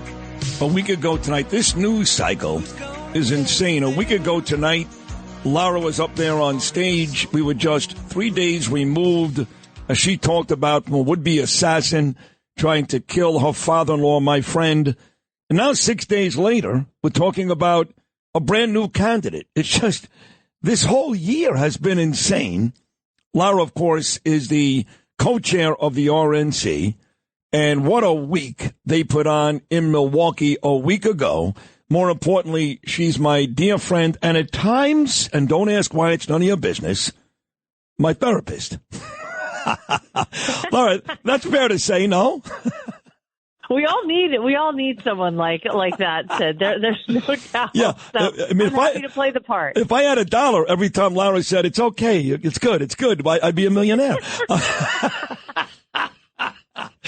Good morning. How are you? Good. How are you? You good? Oh, my God. I'm great. It is. What the heck is going on, Sid? This is the craziest time. I hope people are paying attention to just how out of sorts the Democrats are, how crazy they are running the show on that side of the aisle.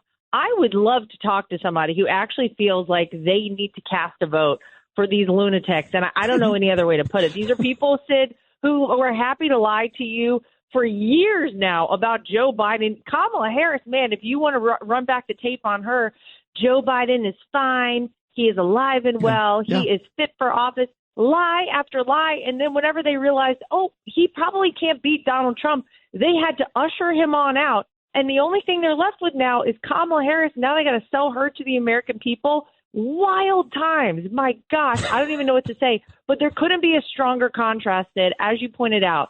We had a convention last week that, look, obviously I'm the co-chair of the party, and I'm so proud of how our team executed that convention. I think you talk to a lot of people, they'll say it was probably one of the best conventions in the history of politics, and we will take that accolade. But you felt unity, you felt hopefulness, you felt pride, and it was just a happy group of people, quite frankly, at the RNC. Look on the other side. It couldn't be more different. So I don't even know what to say. I'm just waiting for the next shoe to drop. Yeah, something's going to happen. Coming down the bend. Yeah, something is going to happen. But I want to go back to last week for a second, then talk about really how undemocratic this process has been to just insert Kamala into this position. But what you guys did last week, I know you've been told us a million times, but I'm going to tell it to you. It was genius because you had the celebrity. I was in that, on the floor, by the way, of the convention Thursday when Hulk Hogan spoke and Dana White spoke. I mean, even Tucker Carlson. These are real big-time entertainers. Then you had the family. You were brilliant. Eric was great. Kai was magnificent. But what you guys did great was the American people who have struggled under this Biden administration. On my show alone last week, live in Milwaukee, Madeline Brown was on. Her son was knifed to death in New York City. One of the moms whose kids were killed in Afghanistan, she was on. Pastor Zoe from Detroit, who prayed with your father-in-law to keep him safe. And as it turns out, a would-be assassin's bullet hit his ear and not his face. These were the type of people, Lara, last week that I'm not even sure you knew at the time how genius that ended up being for that convention. Oh, well, that's what we wanted, Sid. You know, listen, you can go over to the Democrat side and you can see a bunch of candidates, establishment people. Everybody can do that. You can always have elected officials at a convention, but we wanted this to be a convention for the people and of the people. And I think it's important for us to have Americans talk to other Americans, people who they identify with, people who have dealt with things like fentanyl overdoses and poisonings, like we heard from one of the mothers who was up on stage. Oh my God, she was actually on my show. Annie Funder. Incredible. Yes. Yeah. But you have to hear from these people. These are real life experiences. People who said, listen, I got tricked. I voted for Joe Biden in 2020. I voted for the Democrats. I'm not going to be tricked again. I know that the only person and the only party who actually has my best interest at heart is Donald Trump and the Republican Party. We wanted it to be a convention that every person in this country could identify with someone they saw up on stage. So thank you for noticing that. That was the whole point of it. It's everyday Americans. And That's who we're fighting for. That's who Donald Trump has always been fighting for and will continue to do so. No matter who the candidate, I guess it's Kamala Harris is on the other side. It really doesn't matter. What we are providing in Donald Trump to the American people is hope for the future, is a reminder that when he was in office, you did have a better life. Things did feel better around the country, more money in your pocket. You were safer. There weren't wars. There were peace agreements. All of those things, that's what we needed to remind the American people of last week, and I hope we accomplished that. Oh, you did. It was a grand slam home run. The co-chair of the RNC and Trump's beautiful daughter-in-law, Lara Trump. Lara, you know, I saw you this morning on Fox News, on Fox and Friends, and what you were saying is exactly right. You were talking about the party of democracy. Well, if they're the party of democracy, then how do you just anoint Kamala Harris as the next president without any real democratic process? How does that make sense? It's the craziest thing I've ever seen. It's amazing. It's funny because I assume they thought that they could hide a lot of what's been going on behind the scenes from the American people, but now they're forced to kind of just put it out front. Anyone who wondered, well, what's really going on in the White House? Who's really in control? We all know it hasn't been Joe Biden. Those same people are the ones who are saying, okay, listen, we know that 14 million voters cast a ballot for Joe Biden.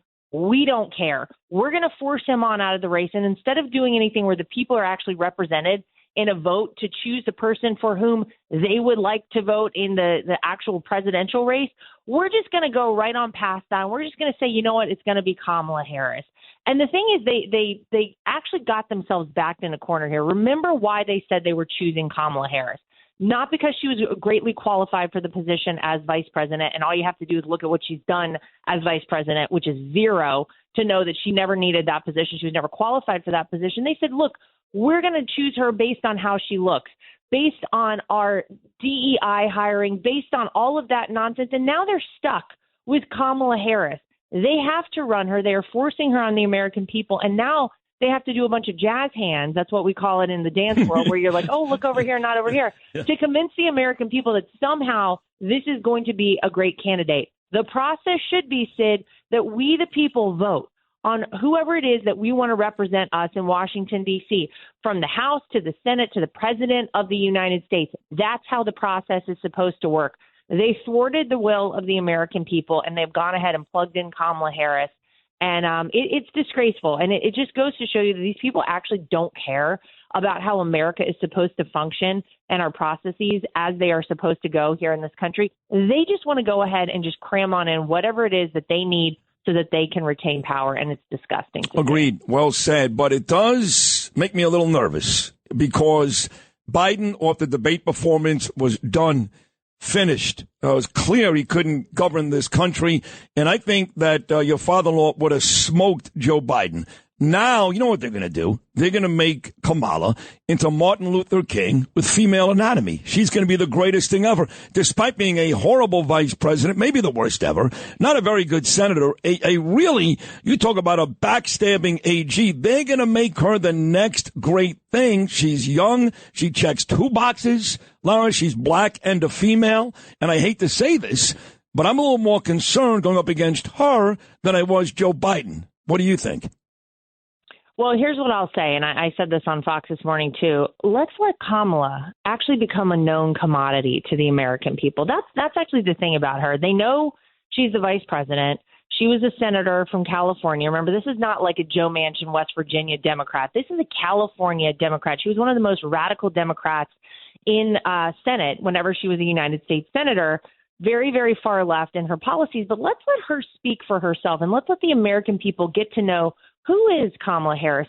What are her policy positions? How would she actually operate as president of the United States? You know, it's one thing to get up on stage and cackle a lot and laugh and kind of get by with the word salads. Yeah. It is a completely different thing, Sid, to actually talk about your plans to keep America safe, to bring back, you know, the people in this country are hurting. We need to bring inflation down. How is she going to make sure that that's going to happen? How is she going to solve the situation in the Middle East? The war between Russia and Ukraine? How is she going to deal with our adversaries, the Ayatollah in Iran? How is she dealing with Xi Jinping, Kim Jong-un? How is it that Kamala Harris plans to do any of this? Let's let her talk, and let's see what the American people truly think about her after that, I suspect that she will fall far short of being able to articulate anything that sounds like a plan to help America and Americans, to keep us safe, to do anything positive for this country. We haven't had the opportunity to see that. So I would say let's allow that to play out, and then let's talk about it. But you're right. They're running Kamala Harris as a minority woman. That is one of the strengths they see in her, and they're trying to convince the American people that that should be the most important thing. I would actually argue whenever you are in a situation like we found ourselves in the United States right now, which is that people really are having a very hard time making the basics, basic ends meet in this country, whether it's going to the grocery store, filling up your gas tank, feeling safe in your community, looking at the southern border and wondering who is going to actually do anything about that. Obviously, it's not the borders are Kamala Harris, because she's had that task for over 3 years. These are the things that really are of importance to the American people. And I don't know that the play to say, like, hey, here's another historic figure. They tried that in 2016 with Hillary Clinton, first female president. Remember, that was supposed to be her thing. It didn't work. It didn't sell to the American people. So I'll be curious to see how they plan to roll out Kamala Harris. I think you nailed it. By the way, George Clooney just endorsed Kamala's, if anybody cares. But I think you nailed it. Right. I think she's going to get this short-term excitement, right? And then you're right. When it comes time to talk about these major issues, she's going to show everybody how stupid she is. I'll say it. You don't have to say it, Lara. She's stupid, okay? Okay, she may have been the best-looking attorney general, like Obama said, and we know about the mayor. She's stupid. But I do want to bring this up, too, and that's money, because you and Watley have done an incredible job, much better than Ronna McDaniel, obviously, and you've kind of saved the RNC because you've got a ton of donor money. And Kamala jumps in here, $100 million in the first day, and according to the media, 1.1 million unique donors. That's a lot of money, no? It's a lot of money, yeah. I think there are a lot of people who said, look, we're going to reserve anything that we would consider donating to the Democrats if Joe Biden is the nominee. I think very clearly the American people saw what we've all known for a long time, which is that this man is not up to the task. The fact that he is still actually acting as president is shocking. They needed to give us like the proof of life phone call with Kamala Harris yesterday with him. I'm curious to see how he is. I'd love to see an actual shot of Joe Biden on video. Me too. What are we talking about? So this is the United States. This is insanity. But yes, of course, $100 million is a lot of money. But I think these are a lot of donors who said, look, we aren't donating a penny to the DNC and to the Democrats until you guys get Joe Biden out of there, because we know that he is not going to be the candidate who can beat Donald Trump. I mean, that became very clear. So, yeah, she's going to get this big pop, this big surge of donors and probably a little boost in the polls. But when the rubber meets the road and whenever you actually get to know who this person is, I'll be curious to see if those donations continue to come in.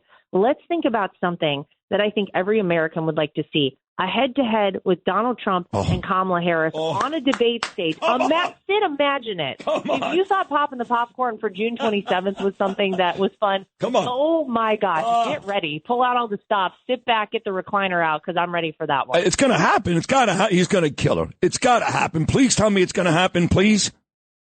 I don't think there's anything Donald Trump would like more than to debate Kamala Harris. Absolutely. One more 60 seconds.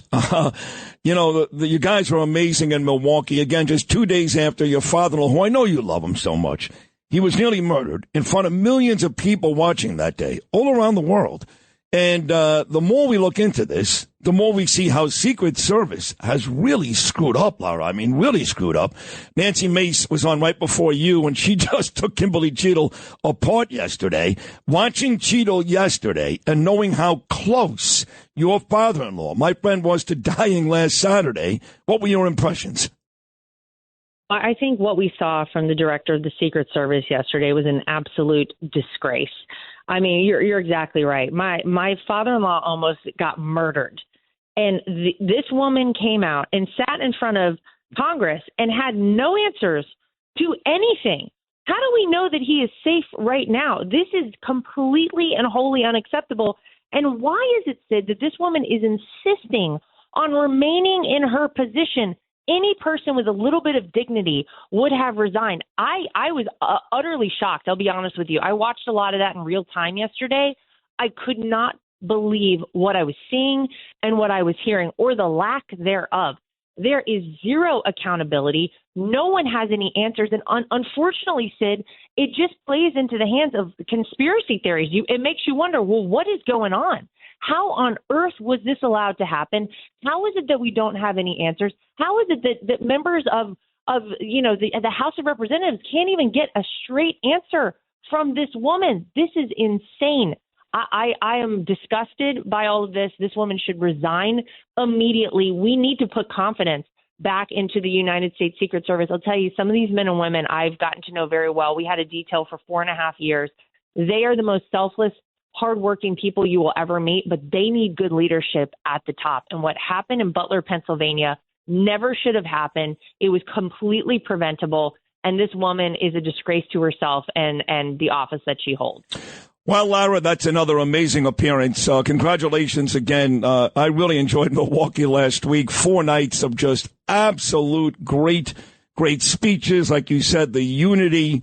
And it was an exciting week. And I really believe that no matter what the Democrats try to do, that we are too big, too strong, and your father-in-law will prevail. And he will prevail because he's got people like you right by his side. So thank you for coming on today, Lara. Keep fighting. You're the absolute best. Oh, you're the best. Thank you, Sid. Talk to you soon. You got it. There she is, the co-chair of the RNC, Donald Trump's daughter-in-law, and just a really, really nice girl. Really nice girl. Lara Trump, that wraps up our number Trey, as O.J. McDuffie used to call Dan Marino. 1 Trey. You were number 13, folks. Little more drive by the cars. No one with the news. And Lizzy Savetsky, is she finally ready to say, I'm voting Trump? We're going to find out. Coming up.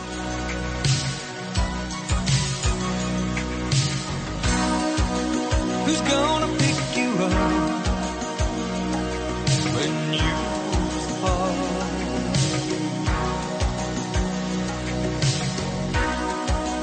Who's gonna hang it up when you call?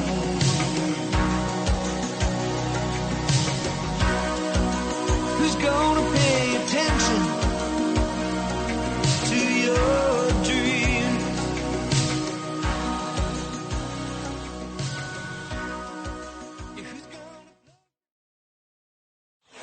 77 WABC. This is Sid and Friends in the Morning. I know I get by with a little help from my friends.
Celebrating Slash's birthday all morning long. Guns N' Roses' Sweet Child of Mine. Slash, 59 years old today. Slash, about 2 years older than me. I just moved him up to number 4, if you want to know. So I just want who's ahead of him? Let's see. Jimmy Page? The guy who used to play the ukulele. Tiny Tim. Tiny Tim is 2. Number 2. Yeah, and Chet Atkins is 1. Chet Atkins is a great guitar player. No, but isn't he seriously one of the greatest guitarists ever, Slash? Or not really? No, he's great. I mean, he's not considered one of the greatest ever? I think it's a stupid thing to put a list together of everybody that's great. I Yeah. mean, you like somebody, I like somebody. But and again, you're 100% right. And I don't like this guy anymore because he's anti-Israel like Waters is from Pink Floyd. But isn't Eric Clapton widely considered the greatest ever? Or no? Yeah, but people who really play the guitar laugh about that. They do. I've read that Eric Clapton is not one of the greatest guitar players. There's so many that you don't even ever heard of, probably. I know, but for the ones we heard of, I mean, Jimmy Page has to be there. Yeah, Jimmy Page, Eric Clapton, Jeff Beck. Stephen Van Zandt? No. No, Bruce is a great guitar Bruce player. is a great guitarist. Yes. And Really? in his early days, he Yeah. was like a big lead guitar guy, and he'll tell you that. He was more like these guys who play lead. Yeah. Brian May of Queen. Oh, Brian May's fantastic. Mark Knopfler. Oh, Dire Straits. He's a fantastic. Right. He doesn't even recognize these lists. He doesn't even recognize the Rock and Roll Hall of Fame. He wouldn't go. Pete Townsend? Yeah, I guess so. No. You don't like Pete Townsend. Okay. He's a weird guy, and you don't like him. I understand. The Naked Cowboy. He's one of the greats. Absolutely. I'd say top 15. Naked Cowboy. He is good. Sure. He writes his own music. Who's better on 42nd Street Nobody. than him? Absolutely anybody. nobody. Who wears that outfit better than him? Yeah. No. Would you put, I don't know, how about The Edge? Oh, yeah, he's excellent, yeah. Would you put him in there? Well, thanks for including me. Thanks so very much. Very much. A lot of it Bono tried to steal from me, but I do my own thing. Very good. He's got to be in there, right? The world's in a sad state He right got now, to but be. we'll play the music. What about, what's his name with the Eagles? Glenn Fry. Glenn Fry. No. No. Stop it. Don't be silly. Please, I'm begging you. What about the two girls who were on the show, The Magic Garden? They played guitar. Yes, one of them did. One of them did. Yeah. They were lesbians, Sure, I think. Allegedly, according to Noam in the news. Yes. Yeah. One of them was Nikki, and the other one was Forgot the other. Kanicki. That's right, Nikki and Kanicki. And they played guitar. Well, I don't know.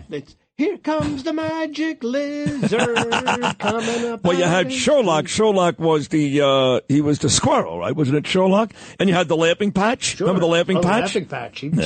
Sherlock solved a lot of crimes. What's his name played guitar too? I hate to tell you, and he was great at it. Greg Brady. That wasn't his real name, of course. Right. But he sang When It's Time to Change. Bro, yeah, but Peter Brady was the star of that Well, song. he was, because his voice was very good. Well, then I think you have to include David Cassidy. He was a great guitar David player. Cassidy. Oh, here's one for you, kidding aside. Danny Bonaducci. Yeah, here's one that you have. He was really the guitarist. This one may be the greatest of all time, all kidding aside. You ready? I mean, see, you're thinking of some show, I know No, that. being serious now. You ready? No. Eddie Van Halen. Yes, oh, yeah, right. Of course. Could be the greatest ever. That's sure. Right? Rick Nielsen from Cheap Trick. How about that? Well, that's a great guitarist. He's great. Cheap Trick, they were great. They never get the credit they deserve. They're Never. Amazing. Never. Nope. Why is that? Well, because they're a forgotten about Midwest band. That's Is that all. what it is? I think. I don't know. Yeah. They never played the Magic Garden. I know that. What about Keith Richards? Excellent, of course. He's excellent? He's written classic songs. Yeah. You've heard the story about how he wrote Satisfaction, right? Did you ever hear that story? No. Well, he was playing in his house. I'll make it quick. He was playing in his house. He was drinking, and he fell asleep, but he was taping himself on a cassette deck, I think. He was playing, and he just was noodling around, and he passed out.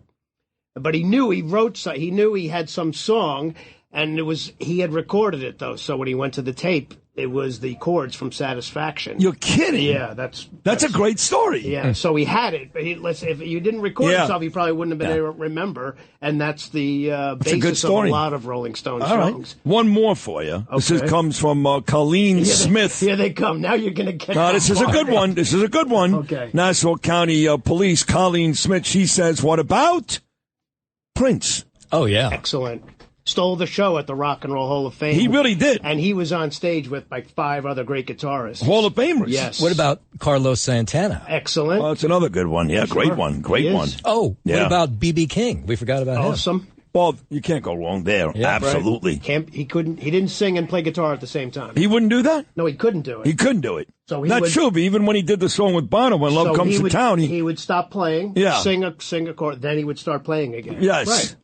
What about Matis Yahoo? Lizzy Savetsky's coming up next. Looks good.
entertaining and informative. This is Sid and Friends in the Morning. 77 WABC.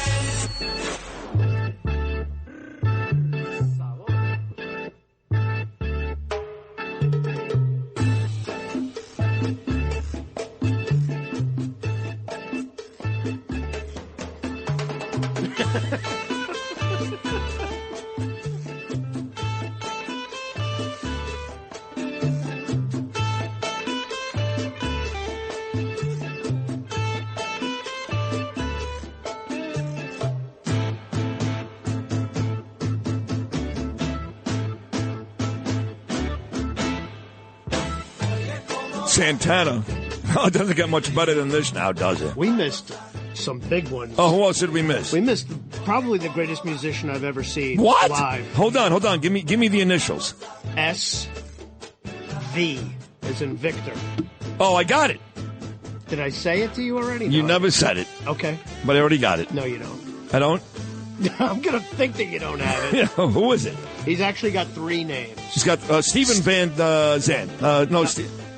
Stevie Van, what's his name? Van Zandt. No, the one who died in the airplane crash. He died in the airplane crash. No, Stevie, come on, he died in the airplane. Stevie Ray Vaughan. Vaughan, right, there you go, yes. I think it was a helicopter. Whatever, close enough. He wasn't walking on 3rd Avenue, I can promise you that. He would have been worse down on the train. Any other ones, quick, before I get to Lizzy?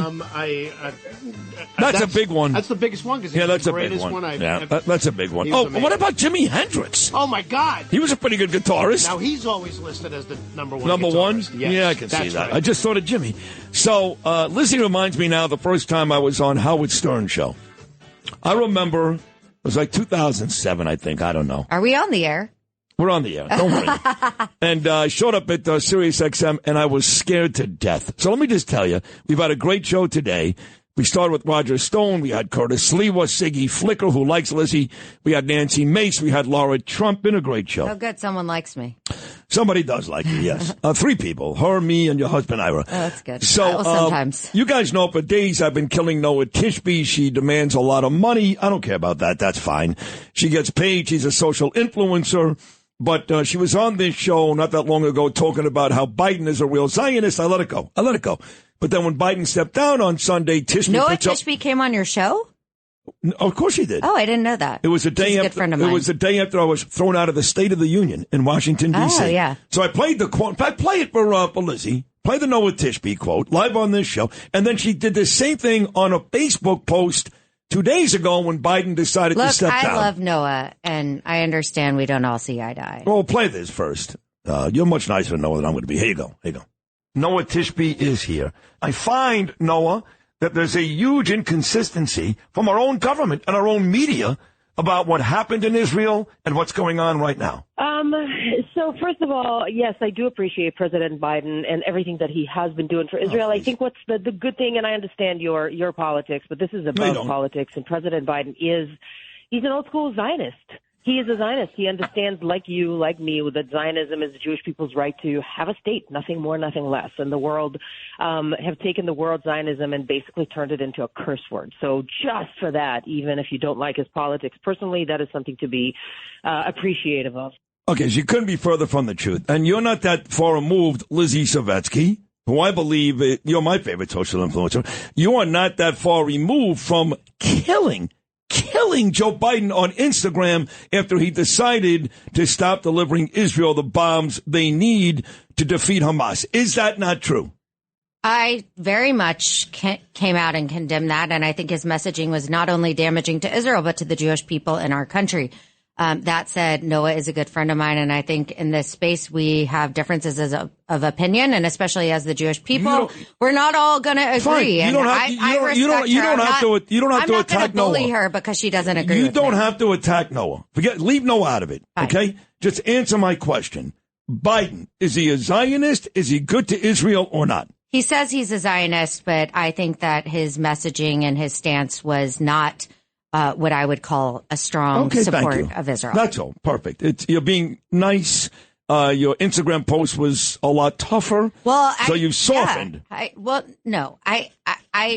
think it was really pissed me off, and I tried to pause and rein it in. Okay. So 2 days ago, when Biden decides to step down, which he didn't decide to do, he was pulled down by his disloyal party, Kamala Harris, very undemocratic, was just anointed. Now you're going to be the new president.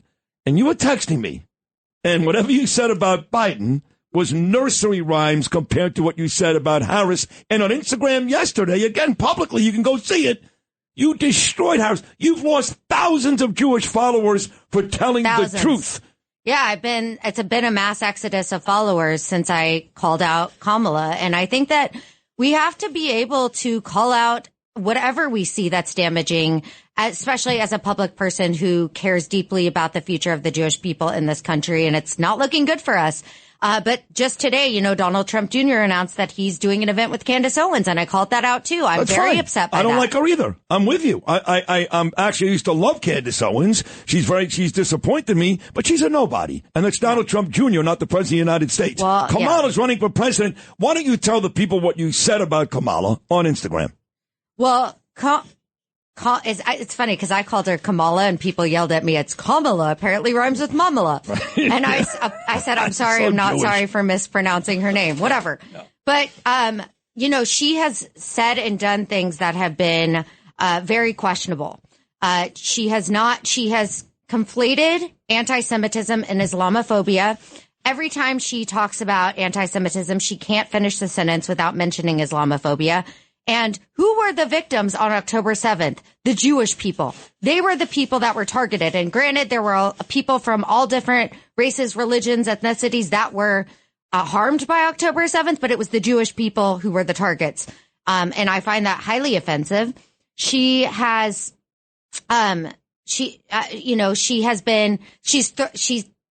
basically a veiled threat to Israel if they were to do the Rafah invasion.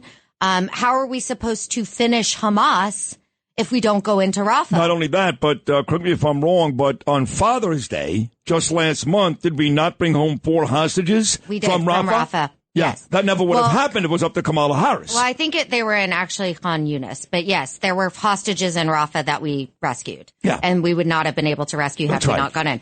But the thing that really irks me the most, and this was the nail in the coffin for me with her, was that she defended and sympathized with these anti-Israel, anti-American protesters that are on our campuses, in our streets. She said that she understood their emotions. This is exactly what the emotion should be. And that, for me, I was done. Because I'm a Jewish mother. I see what these protesters are doing. I walked through the streets a few days ago in my American flag pants past one of these protests. I saw that. And not one sign of Israel, not one sign of being a Jewish person. And they came at me simply for wearing the American flag.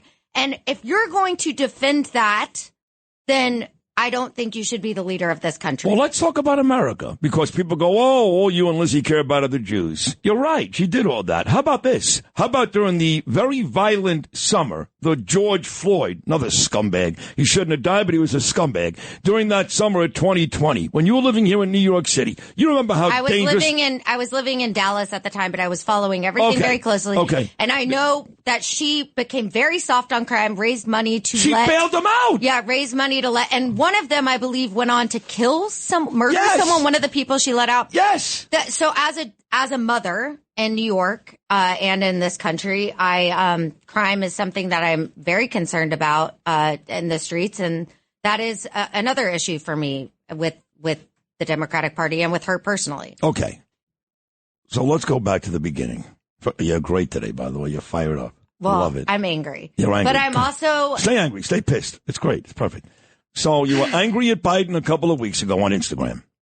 You were angry about Harris on Instagram yesterday. All this is deserved. Now, I remember a couple of months ago, you came in here, and it was very nice. It was cute. You said, what is it about Trump? Tell me, what is it? And I explained, well, listen, Lizzy, he was the only president of 6 that actually did what they promised to do, which is move the embassy to Jerusalem. He recognized the Golan Heights as a part of Israel. Him and his son-in-law, Jared Kushner, put together the Abraham Accords. He stopped delivering cash, pallets of cash, to Palestinians, which ended up in Hamas's hands at 3 o'clock in the morning, like Obama and Biden did. I listed 6 or 7 things. He defunded Iran. He defunded Iran. That's the biggest one of all. Thank you. And Iran, of course, is the reason why all this happened. All roads lead back to Iran. Right. So when you consider that he defunded Iran and you have spent the last month hammering, and deservedly so, Biden and Harris on Instagram, is it fair to assume, I'm not going to put any words in your mouth, whether enthusiastic or not, is it fair to assume that my friend right here, Elizabeth Savetsky, will be voting for Donald J. Trump? Okay, here's what I'm going to say. She's like Rappaport. I can't get a yes or a no. Here's what I'm going to say. Yeah. I don't trust any of them. Okay. I think that they are all, their integrity is all in the toilet. This is just my personal opinion. I don't trust any human being. And any human being? No, I really. No, you don't trust me?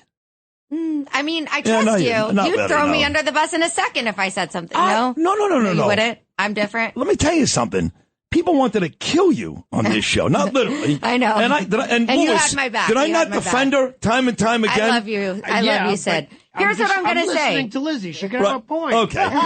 She could have a point. Yeah, keep going. Well, you trust Ira, your husband. You can't trust him. Keep going. No, I really don't believe that we can put our faith in a human being. I think we can only put our faith in God. I cannot vote for Kamala. I just can't do it. I don't believe that she has Israel's back. I don't believe she has the Jewish people in America's back. And I don't believe that she has America's back. Right. And that's just how I feel. But I know people are going to hate me for saying that, but that's how I feel. Let's take Kamala out of the question. Okay, let's say Biden was still running. Okay. Would you vote for Biden over Trump? No.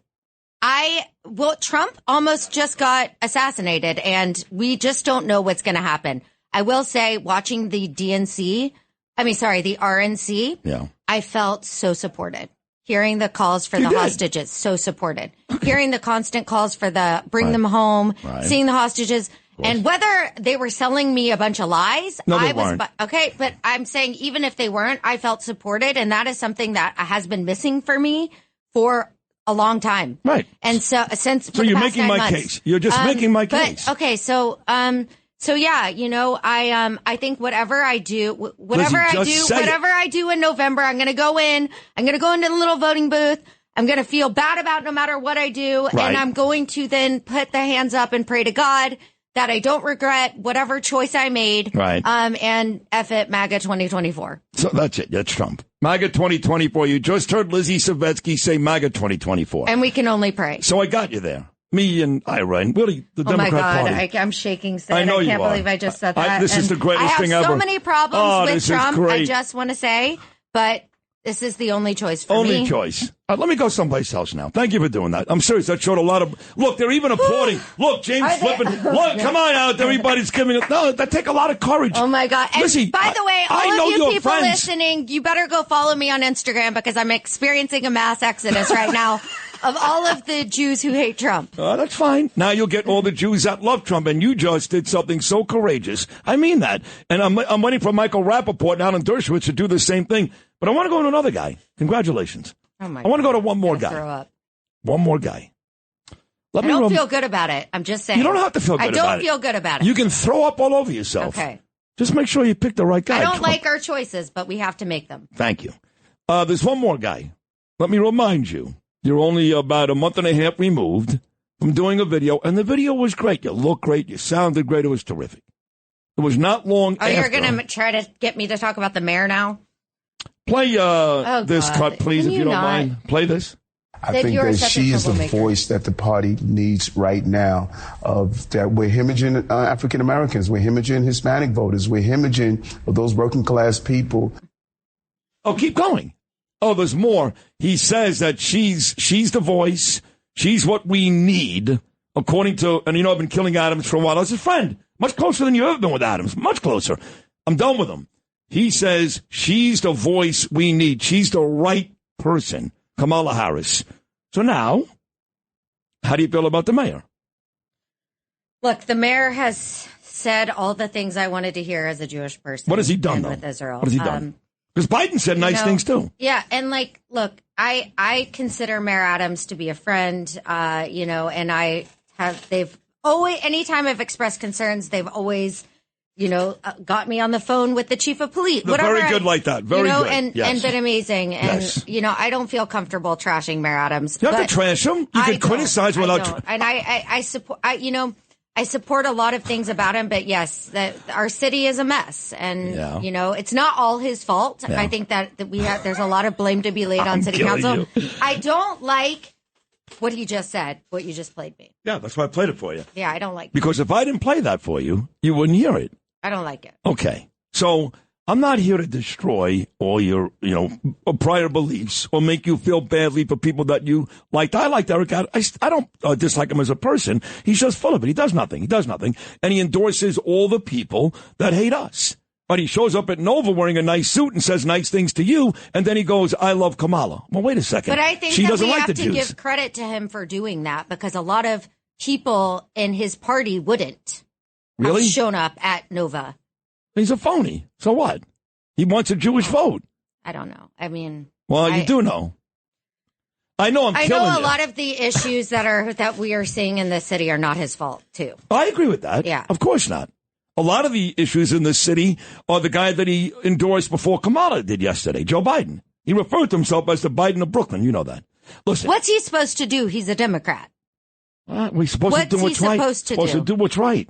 Well, do what's right. Well, it's hard for some people, Sid. I agree with you. But then don't come off like you're saving the city. This is why I can't deal with politics, because this is why integrity, it's where integrity goes to die. Because everyone's going to say whatever they need to say to get their vote, to do what they're going to do.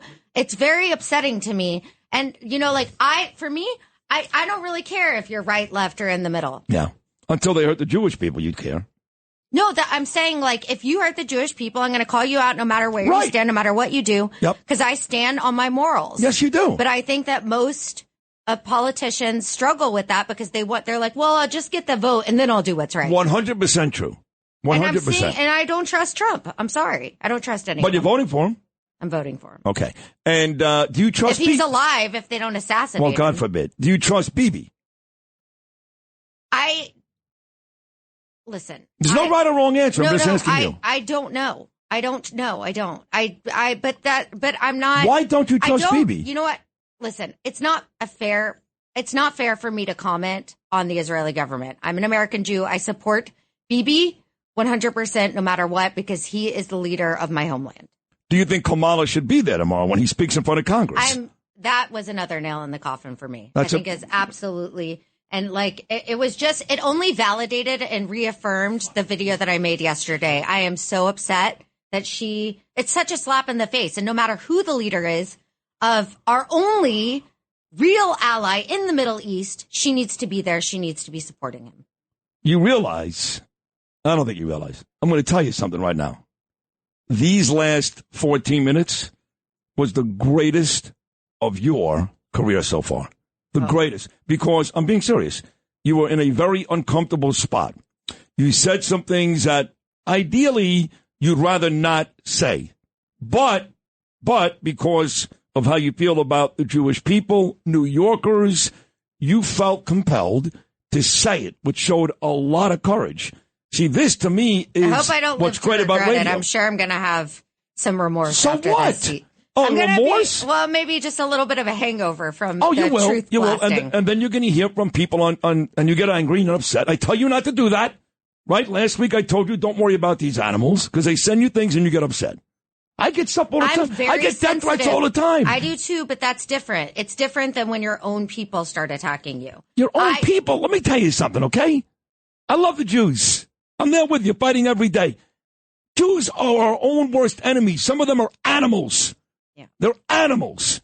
Don't get offended. Don't get worried. I think it's just also the ice is very thin right now, and everyone's so easily triggered by anything. Right. That's why people are just so quick to lash out, and I think it's so unproductive. And I mean, I don't know. I think we really need God. We need Jesus. Sorry. Hey, you know what's funny about that? Let me tell you something. When my father was dying, we had to drive. My wife drove because I was too upset.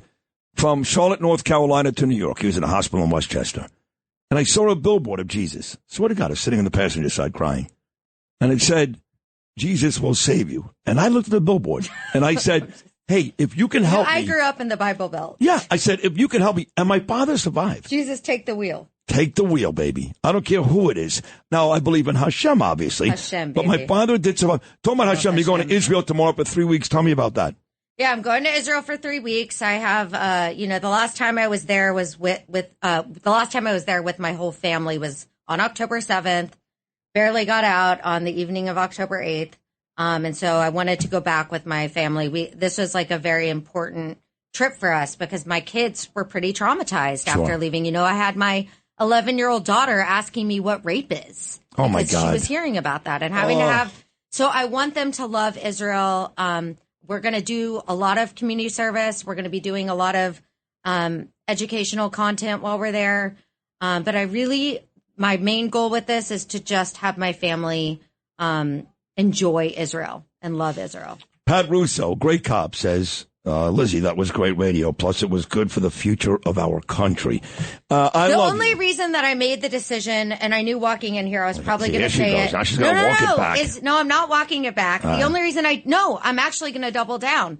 I made the decision to say it because I believe that my position comes with responsibility, and a lot of people are looking to me to say, to know what I'm going to do. And you know what? I'm just a civilian. I'm just a person, but people do value my opinion, and people are going to be angry with me. But you know what? I stood in my truth, and I can't regret it. In the final, you know what? And don't regret it. In the final 10 seconds, if I would have said to you a year ago, we had just met, all right? Lizzy, Savetsky, Sid Roseberg, and I said to you a year ago, let me tell you something, Lizzy. A year from now, you're going to be on this show telling a huge New York audience, I'm voting for Donald Trump. You would have said what? You're effing out of your mind. You told me I can't curse. Lizzy, though. I love you, Sid. I love you, too. But at the end of the day, everyone out there listening, whatever decision you make in November, turn and pray to God because he is the only one we can trust.